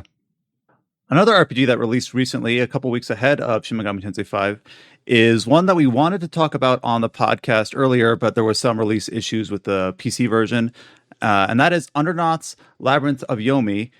But to get around the issues with the PC version, which I think have been fixed as of now, but James did go around and grabbed a copy of the Xbox version of the game, which I heard was a little bit of an experience to find one, because that was the actually original version of the release, but you wanted a physical copy. I wouldn't be shocked if the number of people that buy a physical copy of the Xbox version number in the hundreds. Yeah, hundreds. Yeah. So how much time have you put into Undernauts so far? About 24 hours. Oh, that's more than I actually thought.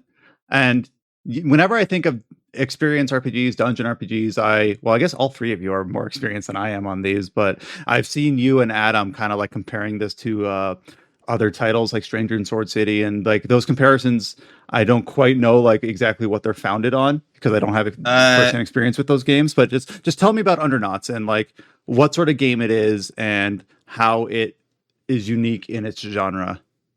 So the reason why I compare it to Stranger of Sword City is it's probably the one that sticks out in my mind the most.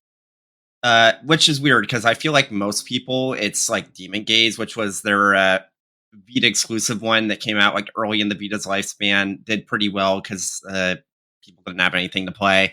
So Undernauts is kind of a bit of a culmination of all of their titles since, for a long time.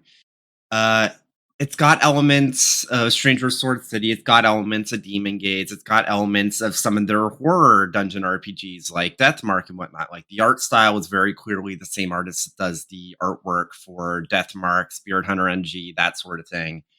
The one thing that stands out in my mind about some of their previous works is that they've always either been too easy in like Demon Gaze's case, or I haven't played it yet, but I've heard that's maybe a bit of the issue with Savior of Sapphire Wings, is that it's maybe a bit too simplified. But Stranger Sword City is kind of the other like end of the spectrum. It is without a doubt the hardest dungeon RPG I played. I'm not sure if Adam agrees with that, because I know he's played it a couple of times as well. It's not as hard as Elminage Gothic, but also only like 5,000 people played that. Yeah.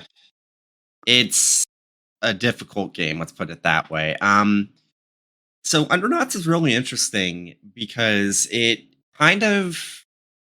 one of the easier dungeon RPGs they've made, but in a good way. Not in the sense that it's like, oh, this is completely simplified. Like there are aspects of it that are simplified. Like you don't have any like cross-class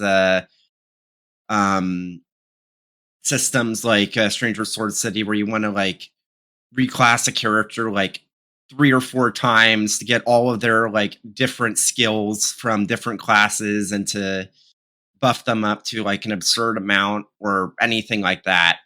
It's more like you have this system called promotion, where it's just once you reach a certain point, it's not even level specific. Once you get a specific item, you can just promote them to either a specialist, which is just the advanced version of the same class, or a version of the class that kind of borrows skills from other classes. So for example, if it's a tank, it can just be more like defensive buffs and stuff, or you can get abilities from like clerics and also from fighters.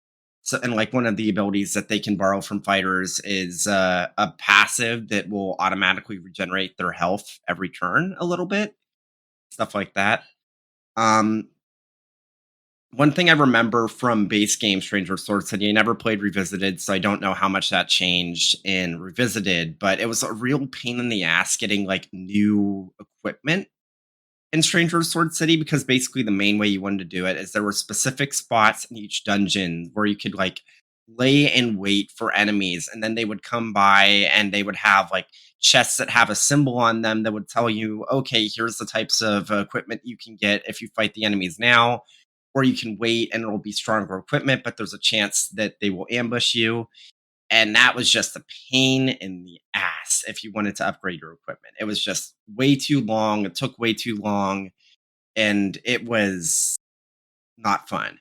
The way it works in Undernauts is a lot better. Basically, you're almost always guaranteed to get equipment from enemies, no matter what.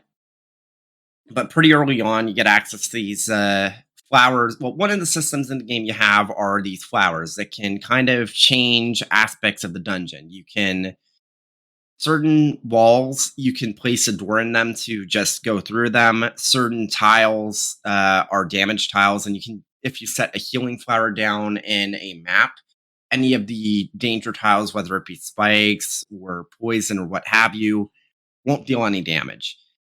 One of the flowers you can use is the Monflower, and it'll set down a a permanent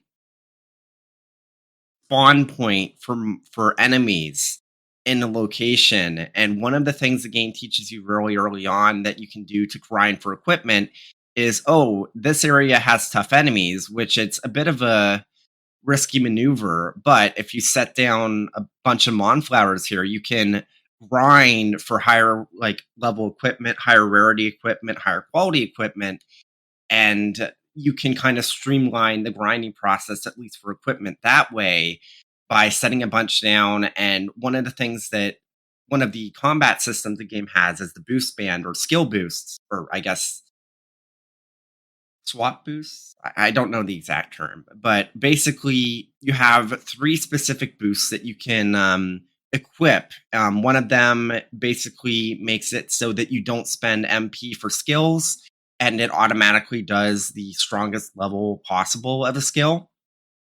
One of them. This isn't. That sounds too good to be true. Like, what's the limitation on it? You just don't spend skills, or you just don't spend MP? You don't spend MP, but here's the thing. So basically, the way that the boost system works is that you have 3 different types, and once you expend a charge, you have to have a turn without using any of these skills in order to start recharging the boost.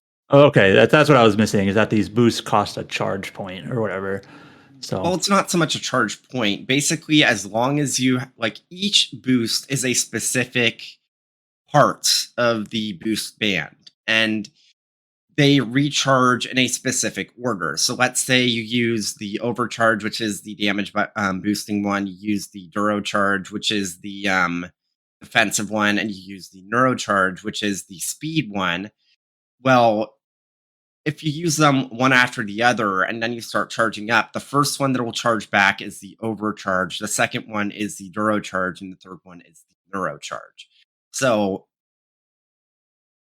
if you're in a tough situation because you've been using these skill boosts, the boost band, and you want to use neurocharge or Duro charge to either like get instant like skill usage so you can heal yourself up, or Duro charge so you can kind of defend yourself, because it's like, oh crap, I have like less than a third of my HP for my entire party, and I'm not sure if my cleric is going to be fast enough to heal everyone. Well, if you weren't careful and you're in that shitty situation, now you're just kind of SOL, because it's going to overcharge first, and you're just going to have to grin and bear it and hope you don't get your ass handed to you. I'm going to be honest, it's a little bit hard to follow this, but what I'm getting from it is that this is like a plate spinning RPG where you have lots of different gauges and charges to kind of manage and order a sequence of operations that you want to do in a certain way, or else it's just not going to work out as well as it could have. Yeah, and an example for that is that if you finish an encounter with a neurocharge, you will get, as far as I can tell, double the amount of equipment drops from a chest at the end of the encounter if a chest drops. So there's also a bit of a way to optimize how much grinding you're doing that way. If you are smart and you can time it so that the neurocharge also ends the encounter, you get way more gear, and that works in both ways. Like, the game's really smart in the sense that your currency is used for basically everything. So it's, well, AG. So you can use it to buy stuff in the fusion reactor to basically build stuff up. Though you shouldn't do that for most things. But you can also use AG to enhance your equipment. So let's say you do a bunch of grinding to try and get new equipment. You don't necessarily get anything stronger, but you can break down all the equipment you did get for AG, and then you can use the AG to enhance the equipment you already got. So no matter what, your grinding isn't pointless because it's going towards currency that you can use to enhance your equipment at the absolute worst. I do like the metaphor of the plate spinning RPG. Just that's a good visual aid for that sort of idea. So the level design is pretty nice too. I feel like in Stranger Sword City, it tried to make each dungeon feel unique, but each dungeon didn't really have like a central theme to it. It feels like, unless like, oh, you can't use spells in this one as a theme, in which case, screw you. Undernauts, each dungeon has a specific theme. Like, there's this one where it's like a kind of like graveyard, and there's a bunch of different like monuments to these 7 heroes, and you have to like go to different parts of the graveyard and restore their titles because for whatever reason they've been scrubbed out. So you need to like read the epitaph and figure out, okay, which of the 7 titles does this fit? And then the last one is completely scrubbed out. So like you have to do the other 6 ones first, and basically order of elimination be like, okay, it's got to be this one because I've done the other titles. And it's like getting to each of them. There's like puzzles to get to them. There's like a neat thing where one of them says, pay attention to your surroundings and figure out which tile you need to make a door on, because there's like a section where you can kind of look beyond at the path ahead, and it's like, okay, there's spikes in front of these walls, or there's enemy encounters in front of these walls, so I want to place the door on this wall because it won't lead me into a spike or an enemy encounter. And then in another dungeon, it's kind of similar to the 3 towers in Labyrinth of Yomi, where it's like where there's like 3 separate sections to each of them to the map, and you're like going up each of those towers to the top to do something. It's a smaller scale version of that, but it's like a similar idea.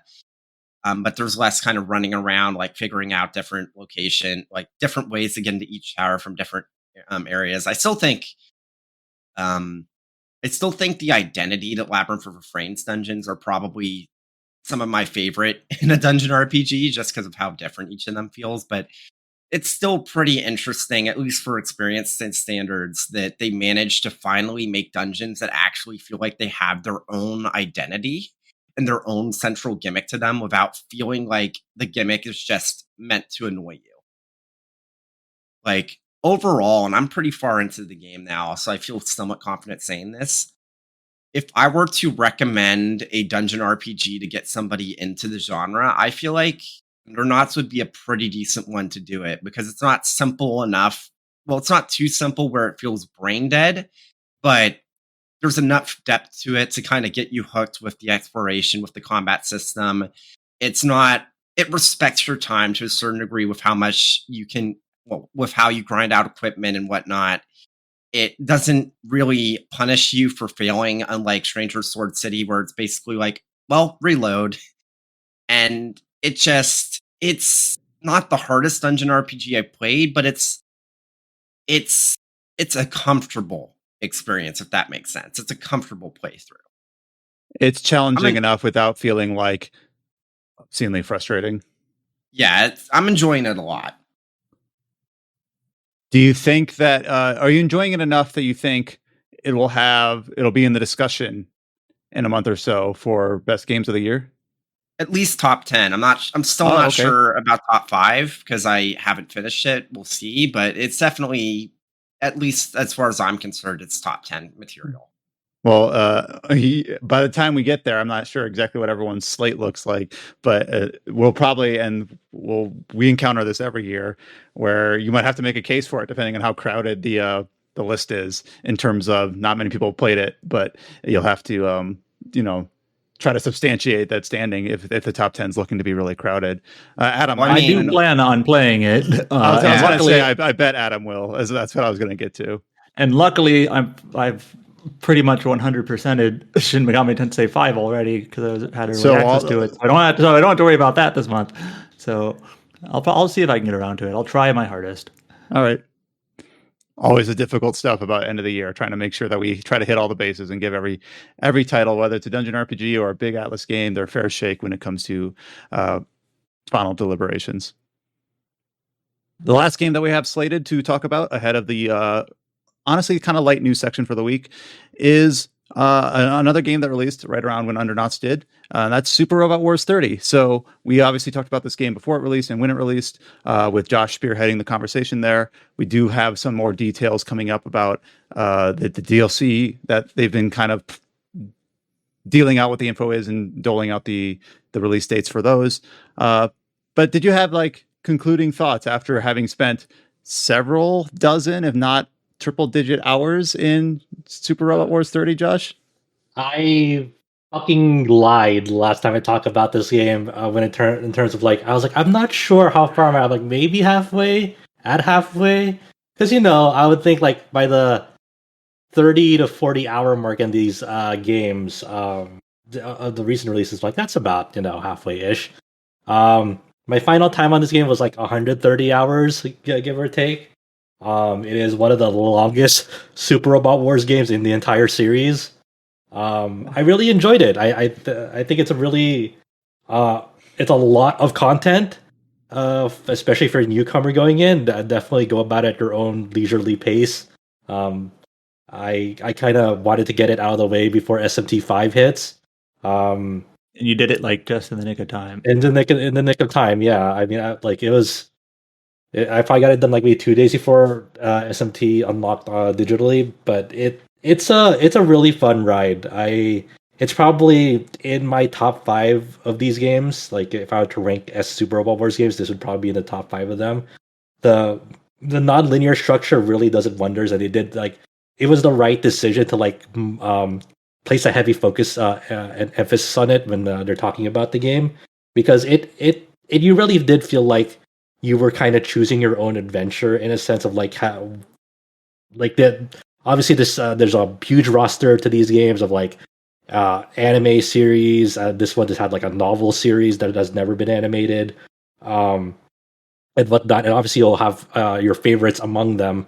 And then it's not like in the previous games where you're being strung along by the story dictating what will you get next and whatnot. Maybe you have to wait till stage 20 to get one of your favorite series finally involved. This one is okay, you can kind of recruit the ones that you like and then get more as you move along. I think what really caught me off guard though is even after the 130 hours, this game kind of ends on a cliffhanger note. It doesn't end conclusively. The game kind of ends on in a state where it's oh no, there are more threats to deal with than we originally planned because of the events that led up to it. So it's sort of, I guess we're sticking with this badass crew on this airship.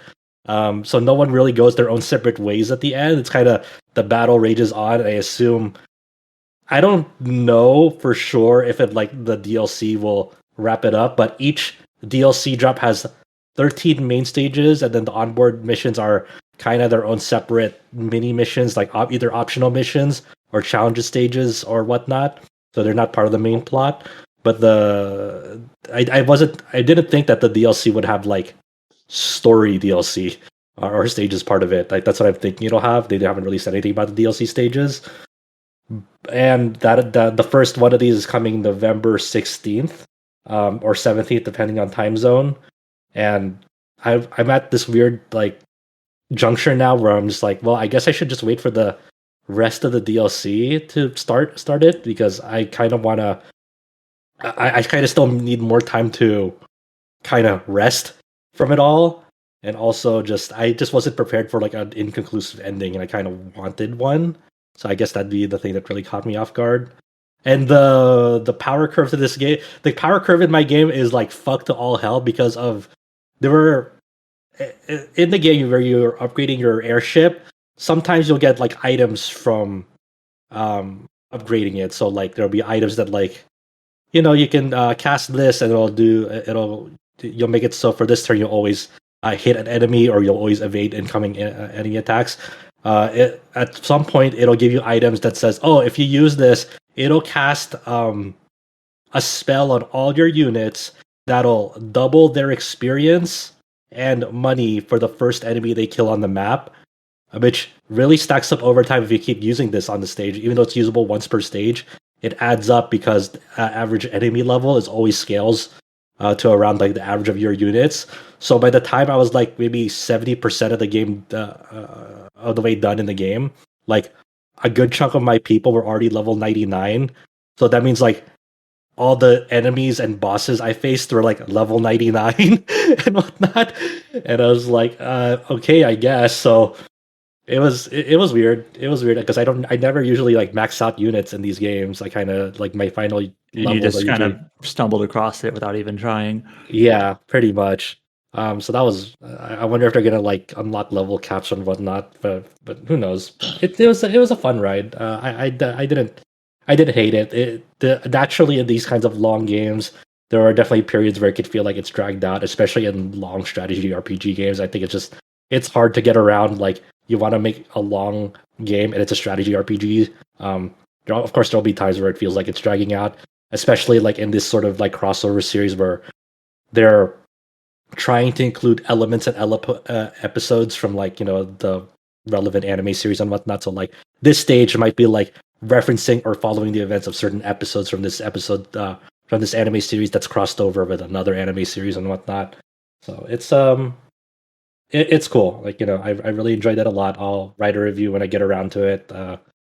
Hopefully soon. I'm still trying to gather my thoughts on it and thinking about what I really want to say on it. But it's a big improvement over the previous trilogy of games like V, X, and T, like which are decent games.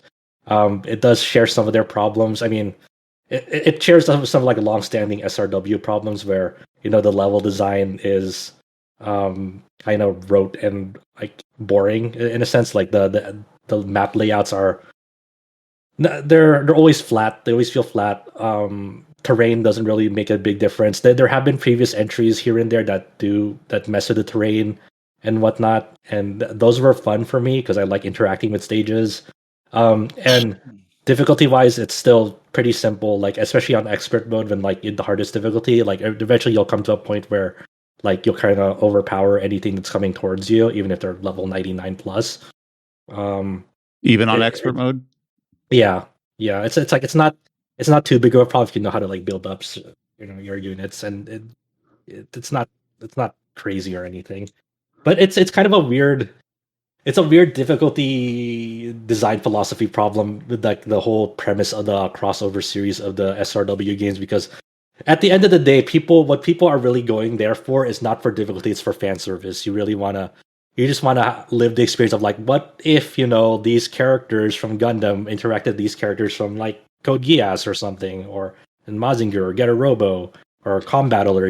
You're not there for like a hardcore strategy RPG simulation experience. Most fans are there just have a good time, and I get it. And there have been like times in SRW where they were difficult games, and a lot of people were miserable throughout it, especially early SRW games. Those were difficult games. So I don't know. I'm not really sure what I want out of the difficulty scaling in these games anymore. When I think about it, I'm like, but it was fun. I enjoyed it, my time with it, and I'll wait for the DLC to come out. Well, I do empathize because you said it took you like 120 hours, and like that's about how long it took me to do the last game that I had to review after the fact, which was Pathfinder. So I do like RPGs get long, or yeah, you know, yeah, they do get long. Yeah, I did have a blast. There were a lot of moments that like I really dug because I'm a fan of for a lot of these series. So it's not to say that like you need to be an expert in all of them, but they're like little neat touches and references. It's like, oh, that's cool that they got them in like the little chibi forms of the Ray Earth girls. Like they were able to manage them through using like Grid Band's like old PC machine in that show, and that's how they kind of justified that. It's like, oh, that's a really fun like way to like sneak them into the game in a little small way. So we will obviously look forward to the review on that, but I know all of our schedules are really busy as we go to the end of the year, so understand if it will take a while for that. Before we go into the news section, we have a couple other things that were written up for the site in terms of previews. Well, one of them is kind of a preview, and that's James has spoken on the podcast previously about his time with the currently Japanese-only Kuro no Kiseki. He went ahead and wrote up a feature for his impressions on the game up for the site titled Kuro no Kiseki ushers in a new dawn for the Trails series. And obviously the story there, well, actually, I'll just hand it off to James. So I know you've talked about Kuro at length, but just like the context around why you decided to formalize this and write it up. Well, I mean, if you've read it, it's basically a review in all but name. I'll say that much. Yeah, I think Josh agrees with me here. We were both kind of disillusioned with Trails after Cold Steel 4, and Kuro really did a lot to fix a lot of the issues that we had with that the series was kind of really having recently. It's just really impressive how much they managed to turn things around for me. I'm really impressed. Yeah, it's just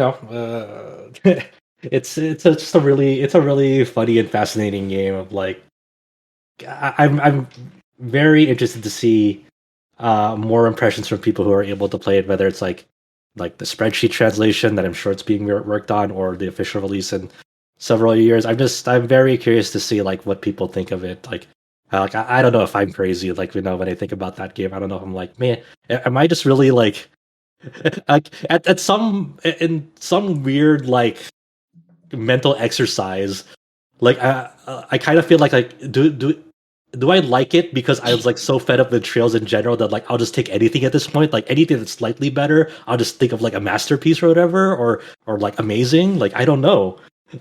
So that's why I'm interested to hear like a lot more perspectives on it. But James and I and a friend of mine who played through it, like we came from like very similar mindsets of the Trail series going in, being like, I don't know about Cold Steel or the Trail series after Cold Steel, and like sure Hajimari was a cool game and a step in the right direction, but still really that didn't really completely shake off like the recent problems of Trails. And this game is like, oh, okay, they have it in them to like make a good one of these again, and Yeah. that's James's article and review and name, but says it all. Like it's a cool game. It's a really good one of these. Yeah, I am hoping that Falcom doesn't Do a Falcom. Yeah, I'm hoping they don't go. I'm hoping they don't they don't backpedal or do a 180 on like the things they introduced in this game and like kind of just take out a lot of the cool ideas narratively that they kind of set forth in terms of atmosphere and tone in this game. Yeah, especially when it comes to like some reception from fans. Like there are definitely like there's actually feedback from like fans like going into this game that's like, oh, but we don't like this character, we don't like what you did with this like story beat, and like those are things that I really like that they did with the game. And it's like I hope they don't give in to them, because I think that's actually a step in the right direction of what they're complaining about. Yeah, there's a lot with Kuro that I am still worried about what can happen, because I was not a huge fan, but I was generally fine with Cold Steel until like Cold Steel 4.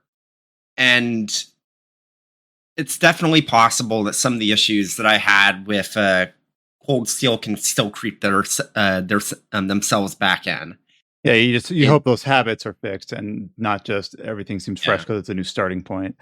I do think that inherently, though, the fact that you have such different opinions on Cold Steel 4 and Kuro, I think that's just inherently interesting rather than just saying, like, I enjoy all Kiseki games equally. They're all great. Like, that's a boring opinion. It might be a true opinion, but I just think it's less interesting inherently, where you can actually pinpoint and say, I don't like these aspects of storytelling or design in Cold Steel 4, but Kuro brings this and this to the table, which really brings me back on board with the series. So the fact that you're able to evaluate it like that, I think is I personally really find that far more believable than people who just like accept, anything, everything all the time. It's just like, but I do agree with it's just convincing. Josh. It's more convincing. I do agree with Josh, though. Like, obviously not specific to this series because I'm a few games behind. But when you are playing a game, you're like, I'm really enjoying this, but should I be? Did my standards lower, or things like that? Where you're like, am I allowed to like this? I feel like I understand the concerns, but there is enough that I can specifically point to for what Kuro does miles better than, in some cases, every other game in the series when it comes to themes, when it comes to actually taking a hardline stance and the story actually feeling like it has a message.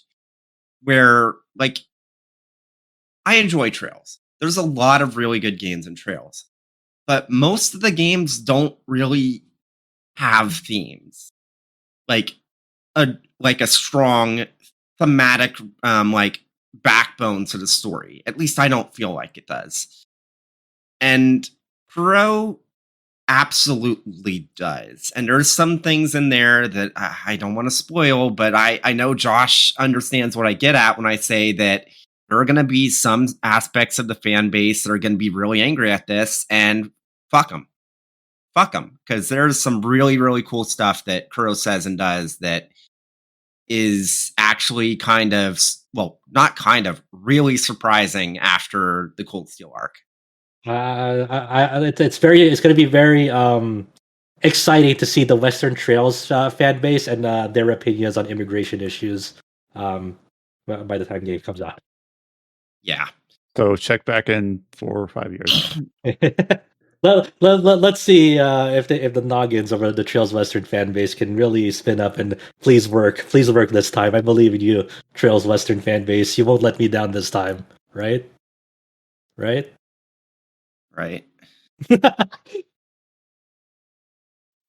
The other similar preview that we've got up on the site, we already kind of discussed at length through James and Josh's experience with Elden Ring, but we also do have a formal write-up from Alex Donaldson, who also basically went hands-on with what I presume is the same slice of the game. So if you wanted to get a more written impressions piece on the Elden Ring preview opportunity, go ahead and look on that on the site. The title is Elden Ring Hands-On, a formidable open adventure, possibly From Software's best game yet. So similar high levels of praise and excitement for the upcoming RPG.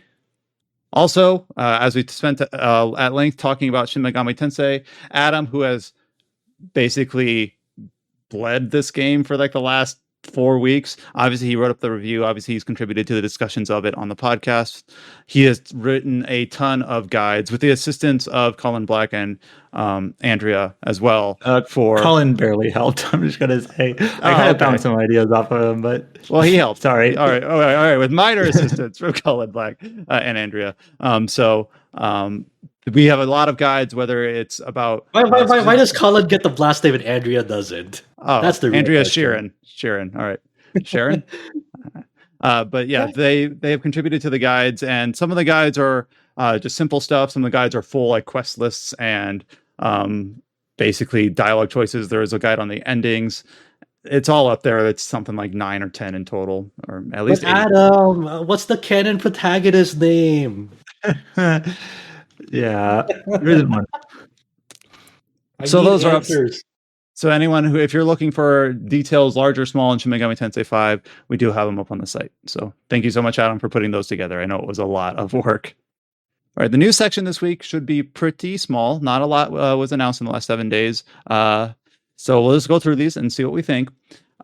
We do have a release date, another one for Q1 of next year, and that is Elex II will release on March 1st, 2022 for all consoles and PC. Well, not Nintendo. For PlayStation 4, 5, Xbox One Series, and PC. And when you just reminded of when you said all platforms except Nintendo, you reminded me of when Nisa announced Trails of Zero to Zero and Azure. It's coming to all platforms. It's like it listed like PC, but no Xbox. Everything but Xbox, but it says coming to all platforms. Apparently, and we all have different definitions of what all platforms means. So the thing is that other than the release date, we've talked about Elex 2 when it first, it's kind of been known release for a long time because it's been in like the THQ's like financial plans for a while. It was like all but announced. Then it was announced in the summer, and then we got a story trailer a couple months ago. But there's just not a lot to latch onto here. As someone who enjoyed the original game, despite realizing it was kind of mediocre, but had some smart, fun ideas and some really good quest design, all we're still looking at here, Adam, correct me if I'm wrong, but we have like the initial announcement with some very honestly bad looking like screenshots that look terrible. Remember the shot of the jetpack over like the desert that looks like a last gen game, like 2Gens game. We got a story trailer, which I think is like utterly uninspired. And then we've got the this announcement of the release date along with like a collector's edition, which who cares? We haven't really seen much of anything in just like how this game looks and plays.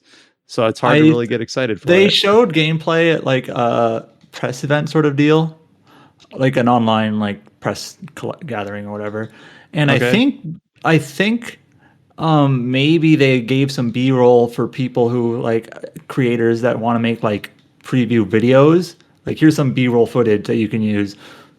But like outside of that, I don't think they'd have like a gameplay trailer.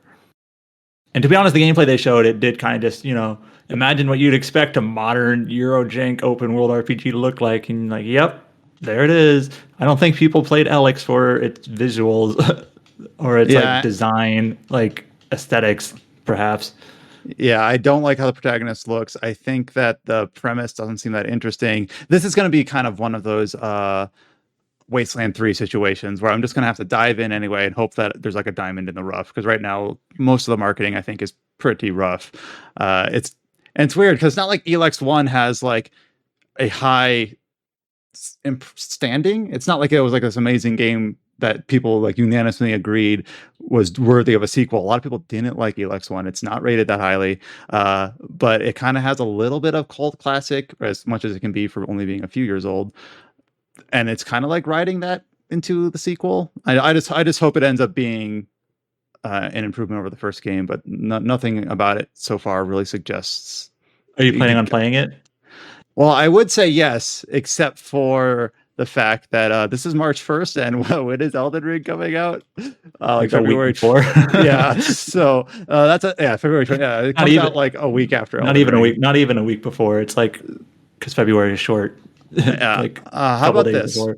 I will play it before Game of the Year deliberations 2022. Yeah, there, I'm giving my word. Yeah. What if Elex 2 is Game of the Year?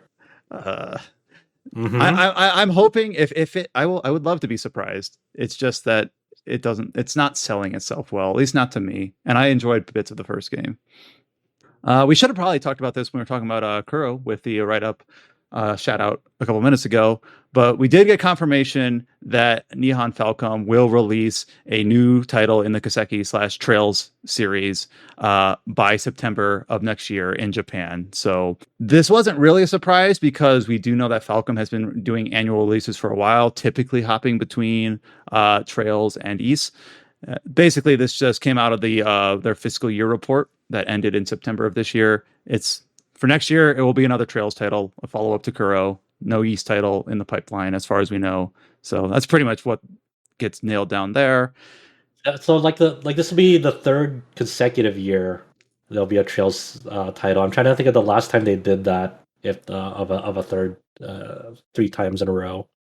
for Trails. I don't know if they've ever done it, to be honest. Well, I know some people were hoping it might be East because this is the 35th anniversary of the East series. But as far as I know, no plans for new East yet. No one cares about East. Come on now. We have Trails now. Trails, Adol Hoomston? Who? Huh?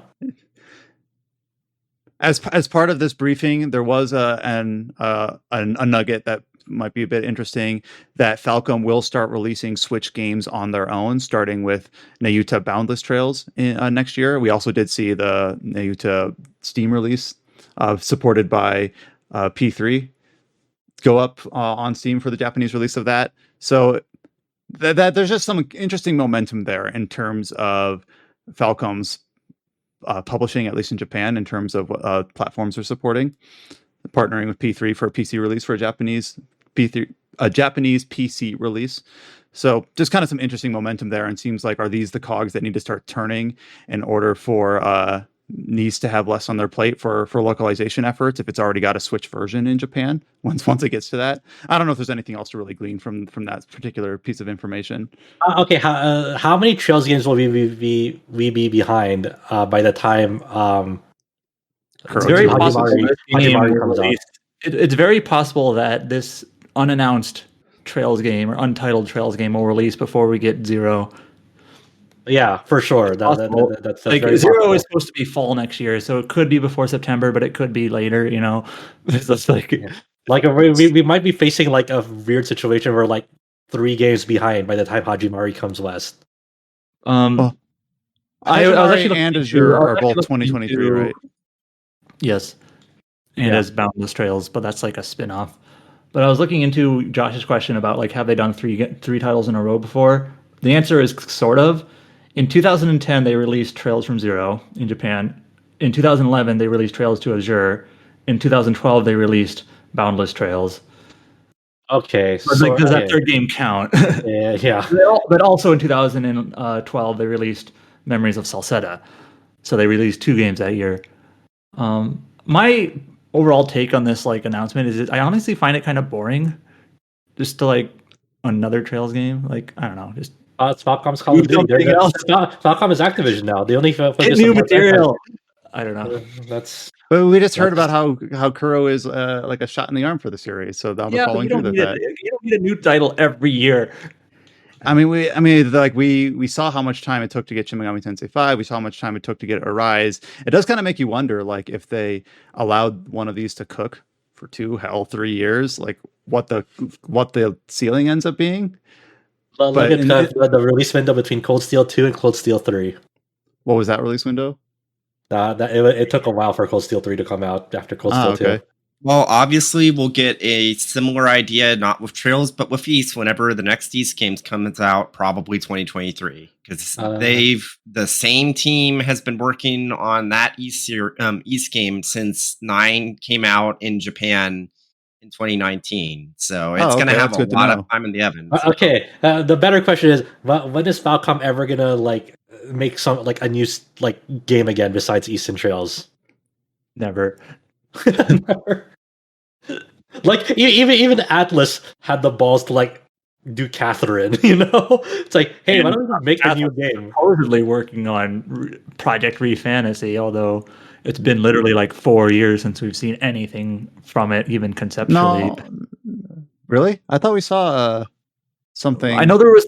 I was looking through their YouTube channel, and they had like a concept video 1 that was like 2016 or earlier. And then they had a concept video 2 in 2017. I don't think they've had anything since then.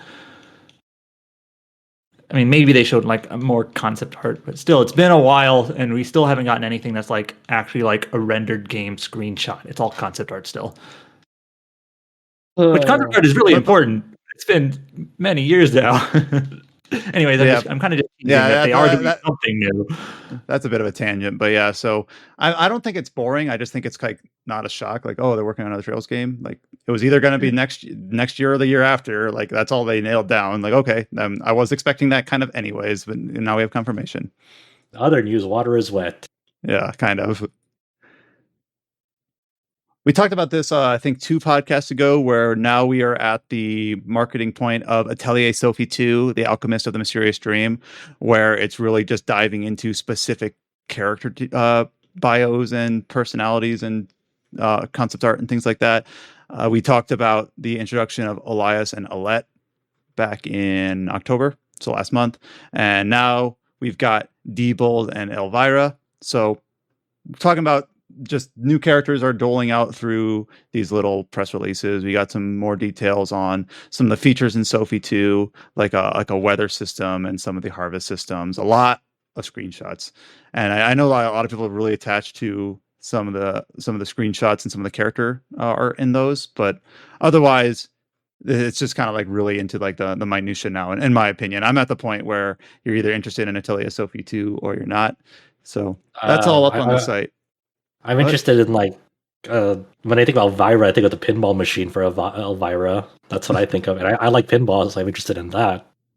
But that's about it from this.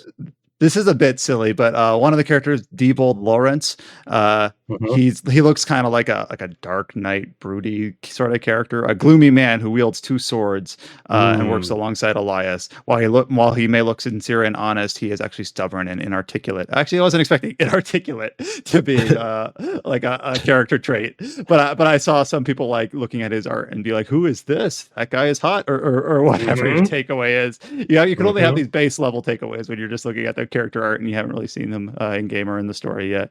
But it'll be interesting to see like the momentum of Sophie 2 and how much it benefits from the popularity of the 2 Rise of games. Because you do wonder, like, people will be like, well, I can't play Sophie 2 until I play Sophie 1 and don't make time for that. So I am interested kind of more as an outsider just to see like how well this game does and whether that kind of that bump that we saw with the Rise of series persists or if it falls off with this game. We got more detail on some Super Robot Wars DLC. And Josh, I'll let you take this. What is Gilliam's Gespenst? Gespenst. Yeah, Gilliam is a character from the Super Robot Wars original generation verse. He's a really cool guy with purple hair, a genius, kind of a spy espionage type. I was going to joke that he's inarticulate. He's I guess the unique thing about him, like for fans, is like there's only one version of him that like just does. It's like he's a dimension diver. So like while other people like say Ryusei has like an alpha timeline verse from there's a Ryusei from the alpha series and a Ryusei from the OG verse and a Ryusei from whatever. Like there's like 2 versions of him depending on like SRW timelines. There's always only one Gilliam ever. And whatnot, and he just dimension dives, and that's all. So that's he's just a generally cool character. He's not like he has his fans. I like him. So that's kind of like the surprise add-on character. You don't need the DLC, so he comes in a free update for everyone. The November 16th, 17th date is for early access people. So if any people who bought the deluxe and ultimate edition of the game, they get the DLC early, the update. I don't think the update is early access. For people who didn't get the DLC, they'll get the first stage of the DLC for free. So, if you didn't like want this content, but you're not sure if you'll like it or not, you can now see like the first stage of that and whatnot. There's going to be a 30th anniversary like special stage, kind of like commemorating the game and the series' 30th anniversary. I think they came out and said this game has the initial sales are around like over 500,000, which is really, really fucking good for the series. So that they must be very happy with the sales of this. Big surprise when it has a global simultaneous release that's easy to obtain around the world. So that's really cool. They also laid out a roadmap that detailed this, along with what to expect in December. In December, of course, they'll have the release of the DLC Pack 2, which is going to have Gundam Iron Blooded Orphans, Ultraman, and more SRW OG characters with Kyosuke and Excellin. And there's going to be a free update in December as well, and that'll have another difficulty level called Super Expert Mode, Which, like I said, I was complaining about difficulty in like the games, like it being too like easy. Like more numbers for like for a bigger HP pool to do more numbers. Like like that's not great difficulty design. It's just like something to kind of I don't know poke away at there. And along with this free update patch, because they're gonna have a higher difficulty and whatnot, they're gonna unlock upgrade limits for the units and pilots. So like usually throughout the game, you initially start with like 5 upgrade slots for your mechs, but then as you unlock more features in the ship, you can like upgrade it up to like 15, and then they're gonna uncap that and whatnot to who knows how much. And yeah, I mean, sure, why not? They're gonna. This is a game that clearly still has a lot of life in it, despite having already a lot of content. And hopefully, by the time all the DLC is out, hopefully it'll have a conclusive ending. And then it'll only take 150 hours to beat. Oh my god. Maybe. Not well, we'll see. I don't know. I was gonna say maybe not, but I was like, you never know, actually. Too bad Chow never was able to make it on this week, because he is the only one that is still equipped to talk at length in detail correctly about Genshin Impact and its current updates. Well, Andrea would as well if she was able to make it to a podcast. She would also be on top of it. But Genshin Impact version 2.3 will launch in 2 weeks on November 24th. And this is... Yeah? That's actually fucked up that it's releasing on Thanksgiving. Oh, that is Thanksgiving. Uh-huh. How many people do you think are gonna... No, that's Wednesday. It's the day before Thanksgiving. Yeah, but people are gonna... How many people do you think are gonna prioritize Genshin over Thanksgiving now? Many, based on the popularity of Genshin Impact. Just by sheer number of people that play it, even if only like 4% of them make that decision, that's still a lot of people, apparently. So I can only kind of go into like the surface levels of what the trailer and the press release talk about for 2.3. It's a snow-based seasonal event called Shadows Amidst Snowstorms in the new Inazuma region. There's 2 new characters, Arataki Ito and Goru. I believe Goru's been around, but now he's going to be playable. But again, I can't speak with any confidence on any of this because I need Chow to bail me out in terms of actually giving the details here. So it just sounds like another sizable patch in the Inazuma region, very ice themed, 2 new characters, some challenges that you can partake in to get some new weapons that have special attributes and things like that. So anyone who's probably playing Genshin already knows this stuff. They've already probably digested the trailer and everything like that. But so if how can you forget the Golden Wolf Lord, the new boss in Surumi Island, Brian? Oh, I'm sorry. I didn't drill deeply enough into like the press release. So, but if we do get if we can convince Chow to log back in and play through this, we'll ask him. But it seems we don't have to convince Chow. Chow's doing it to himself. I was gonna say, well, he like whenever we I don't know if this came through in any of the podcast episodes, and whenever we talk casually, he's always like, "Oh, there's nothing to do," and then he does everything they give him or whatever. Yeah. It's like Stockholm syndrome or something. Just like, this game is not very good. By the way, I put 300 hours or more. Yeah, he has definitely that Steam review that's like on Dota 2. It's like he has 5,000 hours long. It's like, this game is fucking shit, dude. There's nothing left to do. It's so easy. Ugh. He is that guy. I'm just reminded of like SpongeBob, where Patrick is like got the chocolate on his mouth and he's like, "I'm starving here." I think I'll eat it now. Have we seen Lies of P since its original announcement? I don't think so. No, but it wasn't that long ago.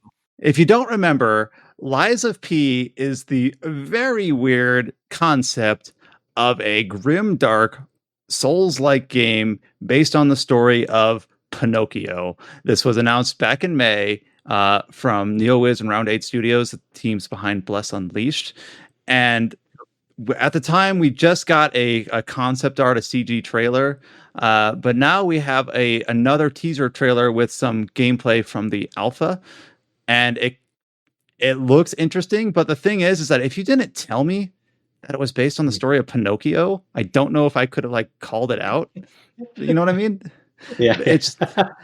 It looks like, because the setting actually looks, I don't know, like, I'm not worldly enough to know like what specific years like the Victorian era is bounded by, but it seems like the setting actually does remind me a lot of Bloodborne, just in terms of like the design of the buildings, the design of the courtyards, and like the streets and the lamps. There's definitely been a lot of Bloodborne comparisons with this. Yeah, so in fact, I think another website, a PlayStation focused website called the Sixth Access, literally their article is Bloodborne fans need to watch this Lies of P trailer. Like, oh, okay. Well, that makes me feel better about like jumping to that comparison, because I did not see that Six Axis or other sites had made it. Like, this kind of reminds me of Bloodborne. Oh, okay. Apparently, I'm not alone. Like, there, I can feel good about my own takeaway from the trailer. It kind of the gameplay kind of looks like, imagine like a nondescript Souls gameplay montage in your head, just any setting, any animation style, any art style. This kind of just looks like that. Like, yeah, it's very clear what their inspiration's from. It looks good in this basic, very, very short snippet of gameplay that they show in this teaser trailer. I don't know if I'm really on board with the setting, because it's kind of out there, but maybe that's a good thing, that it's just kind of out there. Like, no one else has done this, but still no date for it. Still no real other information other than 2023. Oh, was there something I missed? No, before there wasn't a date like at all, and then IGN says 2023. Like, okay, so it's a ways out. Which is kind of what we all presumed, anyways. This is just so with the sentence for the press release. As Pinocchio himself, you must navigate through a dark Belle Epoque world where all of humanity is lost. That's Pinocchio himself. Do you think there's gonna be a mechanic where you fucking can grow your nose and use that as a weapon in this game? Oh, totally. That'd be sick. No.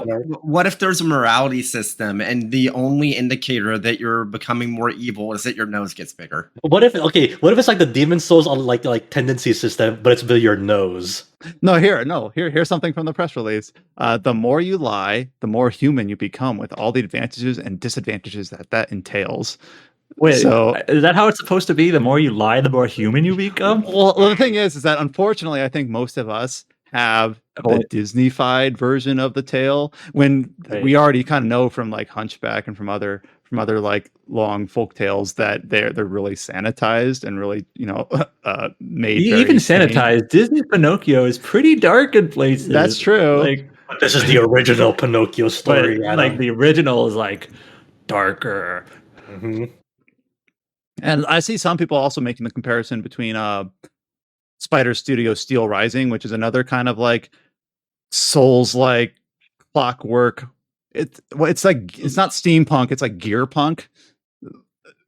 So I don't know if that's a term, but looking at the alpha gameplay for Lies of P compared to what they showed for Steel Rising, Lies of P looks way better. Way better. That Steel Rising gameplay we saw was kind of like, honestly, like really janky. Cringy. Yeah. Yeah, no, the gameplay of this looks really good, and it looks flashy and it looks brutal. I don't want to be at like a negative that the premise is bad, because it's not bad. It's just out there. It's like I have to kind of almost acclimate to it, even though I've had since May to do that. So now that I've been reminded that this project exists, like, oh yeah, this thing looks really quite something. But I still think it's weird that this is coming from the studio behind Bless Unleashed. Like those guys, yeah, okay. Well, Bless is weird because like it had the online game, which was apparently so bad that they removed it entirely. I'm trying to remember. That happened, right? I think you can no longer buy it. It might have happened. I don't remember I just remember it was very poorly received, and like there was like this Bless refugee sort of thing where they bailed to play other games, and they're like, no, we got Bless Unleashed now. But independent of that, I don't have any strong opinion on Bless, but Lies of P, the gameplay trailer looks fun. The premise is definitely very interesting. It's on my radar. I just looked. Bless Online, the original version of it, so not the Unleashed version, does have 10,000 reviews on Steam, mostly negative, and it's been removed from sale. Hell yeah. Amazing. Ooh. So I have to wait for Lies of P Unleashed then? Yes. Yes. Okay. A couple little Pokemon announcements here. This isn't really that interesting, but I guess for people who are really interested in Pokedex completion, Brilliant Diamond and Shining Pearl, which, if you're nowhere to look, has kind of had a leaky problem in terms of what's out there and available to read up on for it. But in terms of official media, we have learned about a location in the game called Ramanas Park, which is basically an area of the game that can, as far as I understand from the trailer, communicate with your existing data for previous Pokemon games to allow you to access other legendary Pokemon and get an official way to capture them in Brilliant Diamond, Shining Pearl. And it's kind of the wires are kind of crossed because what you're thinking of is the POW Park from the original Diamond and Pearl. This is the replacement for it because the way that the POW Park worked is that you literally, since you had a GBA slot, you would put your Game Boy Advance games in there and you could transfer Pokemon that way. Oh, okay. So this is the this one is that you find slates that are just conveniently shaped like Game Boy and Game Boy Advance Pokemon cartridges in the underground, and then you can place them in pedestals to encounter legendary Pokemon for the games that the slates very obviously represent. Oh, okay. I read there's a word art thing that says link up with other games to befriend mythical Pokemon. So that's the tag that I was latching onto, but I guess they meant like metaphorically. The thing is though, is one thing that's just weird about they show like I'm familiar with Pokemon through like the first 3-4 generations, so through the original incarnation of Diamond and Pearl. It just seems weird to me, like, go to this park and you can capture the legendary cats, the legendary birds, Ho-Oh, Lugia, Jirachi. It's just like they all live here. It just seems really gamey to me. But I guess people just really want to be able to just collect them. So whether or not it makes sense in the world or in the lore, they're just like, they're here. Don't worry about it. Mew is here as well. Just there is a fun part of the trailer where it shows Mew fighting a Bidoof, which is kind of maybe too on the nose, but it's fun. But it's in the game. I mean, that's better than how it was before, where for whatever reason they decided to lock Mew behind the Pokeball accessory, even though in like Let's Go, like they said, oh, you can transfer any Kanto Pokemon from Pokemon Go into Let's Go, except for Mew, even if you got Mew. No, you pay us $40, you asshole. I had almost forgotten about the Let's Go Pokeball Mew thing. I didn't, because I actually had Mew. Not. I'm about to say, apparently not. You did it, but yeah. And then the only other kind of a parallel piece of news for that is for the upcoming game for next year, Pokemon Legends Arceus. If you do have Sword and Shield save data, you will be able to unlock a special request that will, we don't know the details of the request, but it will allow you to unlock Shaymin. So another either legendary or mythical. I don't remember that. I don't delineate between those two tiers, I guess, because I don't know what falls into one and what falls into the other. But mythicals are Pokemon that you can only get through an event. Legendaries are Pokemon you can get in game without needing like a download event or going to like a GameStop or something like that. All right.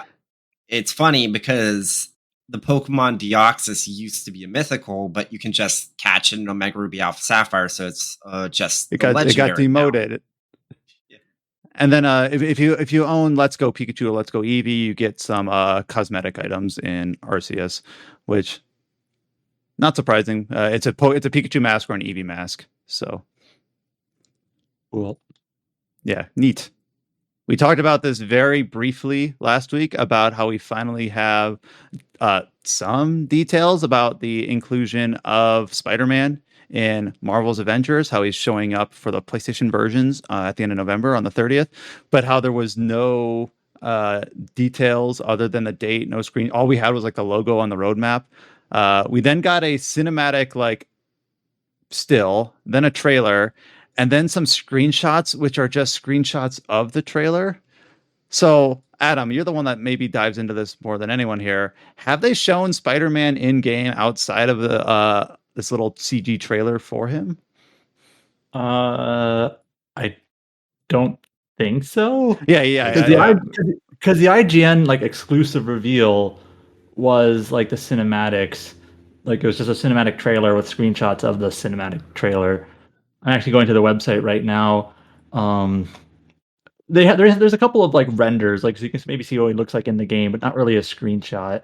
I think. Yeah, and maybe I don't know. Maybe I'm being stupid by like dialing in on that so much. It just seems weird, just like this whole unveiling about how early they announced this, how much backlash there was, how little the consensus seems to care now, and like I'm just trying to think who is looking at this CG trailer, which just kind of shows I'm actually having it running on a second monitor right now. It shows like Spider-Man fighting alongside Iron Man with Captain America's shield flying around. Like this doesn't excite me.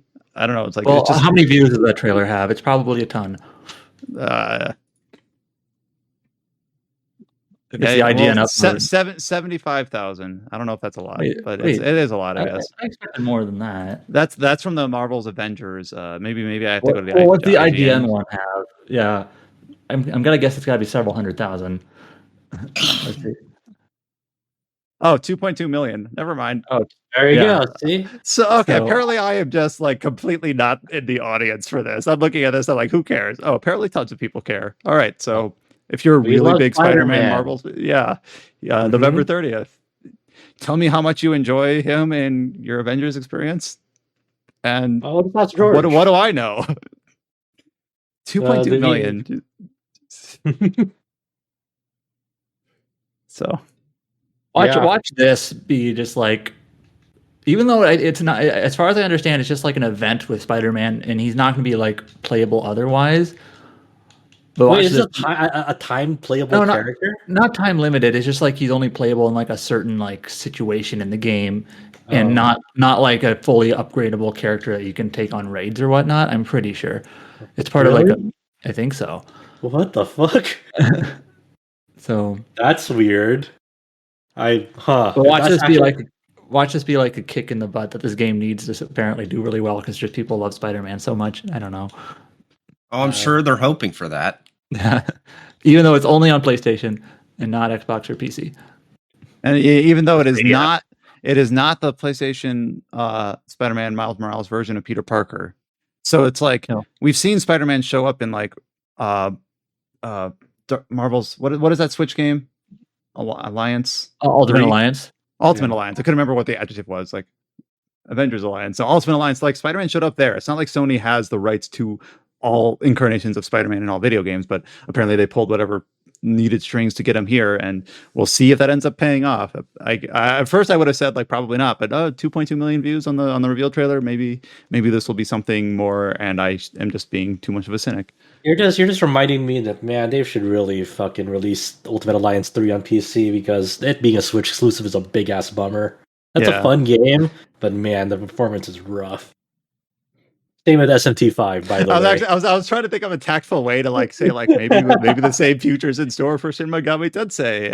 Some people, I was about to say you might believe that more strongly depending on where you look on the internet, of people trying to find evidence for that plan, even though obviously it's not been officially announced. But oh my god, please release SMT5 somewhere else. But that covers us for the news. So obviously a big focus this week on recently released or upcoming games that we were all lucky enough to get some hands on. A couple of the write-ups on the site for Elden Ring and for Kuro no Kiseki, looking way into the future for most of us in the West. And then obviously just some of the details for more games coming in Q1 next year. So keep an eye on the podcast as we go into end of the year deliberations, starting to get an idea of which games will show up and what our ultimate list might look like. We're in behind the scenes. We're currently trying to dial down a date for those. So that would interrupt our normal Tetracast, and we'll keep you in the know in terms of when to expect those to show up. You can visit us on our website at rpgsite.net. We have all the guides for Shin Megami Tensei. I believe if you go to the front page, it's pretty much entirely that right now. But anything you could want to know there, Adam has put together or is in the middle of putting together. You can follow us on any of the social media, normal places, Twitter, YouTube, Facebook, or Instagram. Just search for RPG Site. You should find us. And we'll be back next week. So probably talking maybe a little bit more about Elden Ring. Maybe we'll get George back on to talk about Guardians of the Galaxy. He still owes us that discussion, damn it. And then whatever else we have time for as we wrap up into the back half of November. Are there any big releases next week? Nothing comes. Wait, when is Pokemon? That's not next week. It is. Oh, it's Friday. So it'll be if anyone's playing that day one, well, they'll have a couple days to get into it before the podcast. So yeah, Pokemon next week for the two remakes. Yeah, hopefully I'll have it a few days early too. So definitely have some impressions. Are you planning on grabbing it as soon as you can? I already have a pre-order down. So nice. If we don't get code, still we'll play it that way. FF7: The First Soldier comes out next week. Hell yeah! Is that what you're gonna be? Can I count on you for that? They said they'll support controllers. I really did not like the touch controls, so if I could find a way to hook a controller up to my phone, maybe. Time to get a Razer Kishi or something. Oh Jesus Christ! Whatever the fuck. Yeah, I don't know. I don't know what controller support is like on Android. But yeah, we'll be back next week. So stay safe. Take care. We'll talk to you then.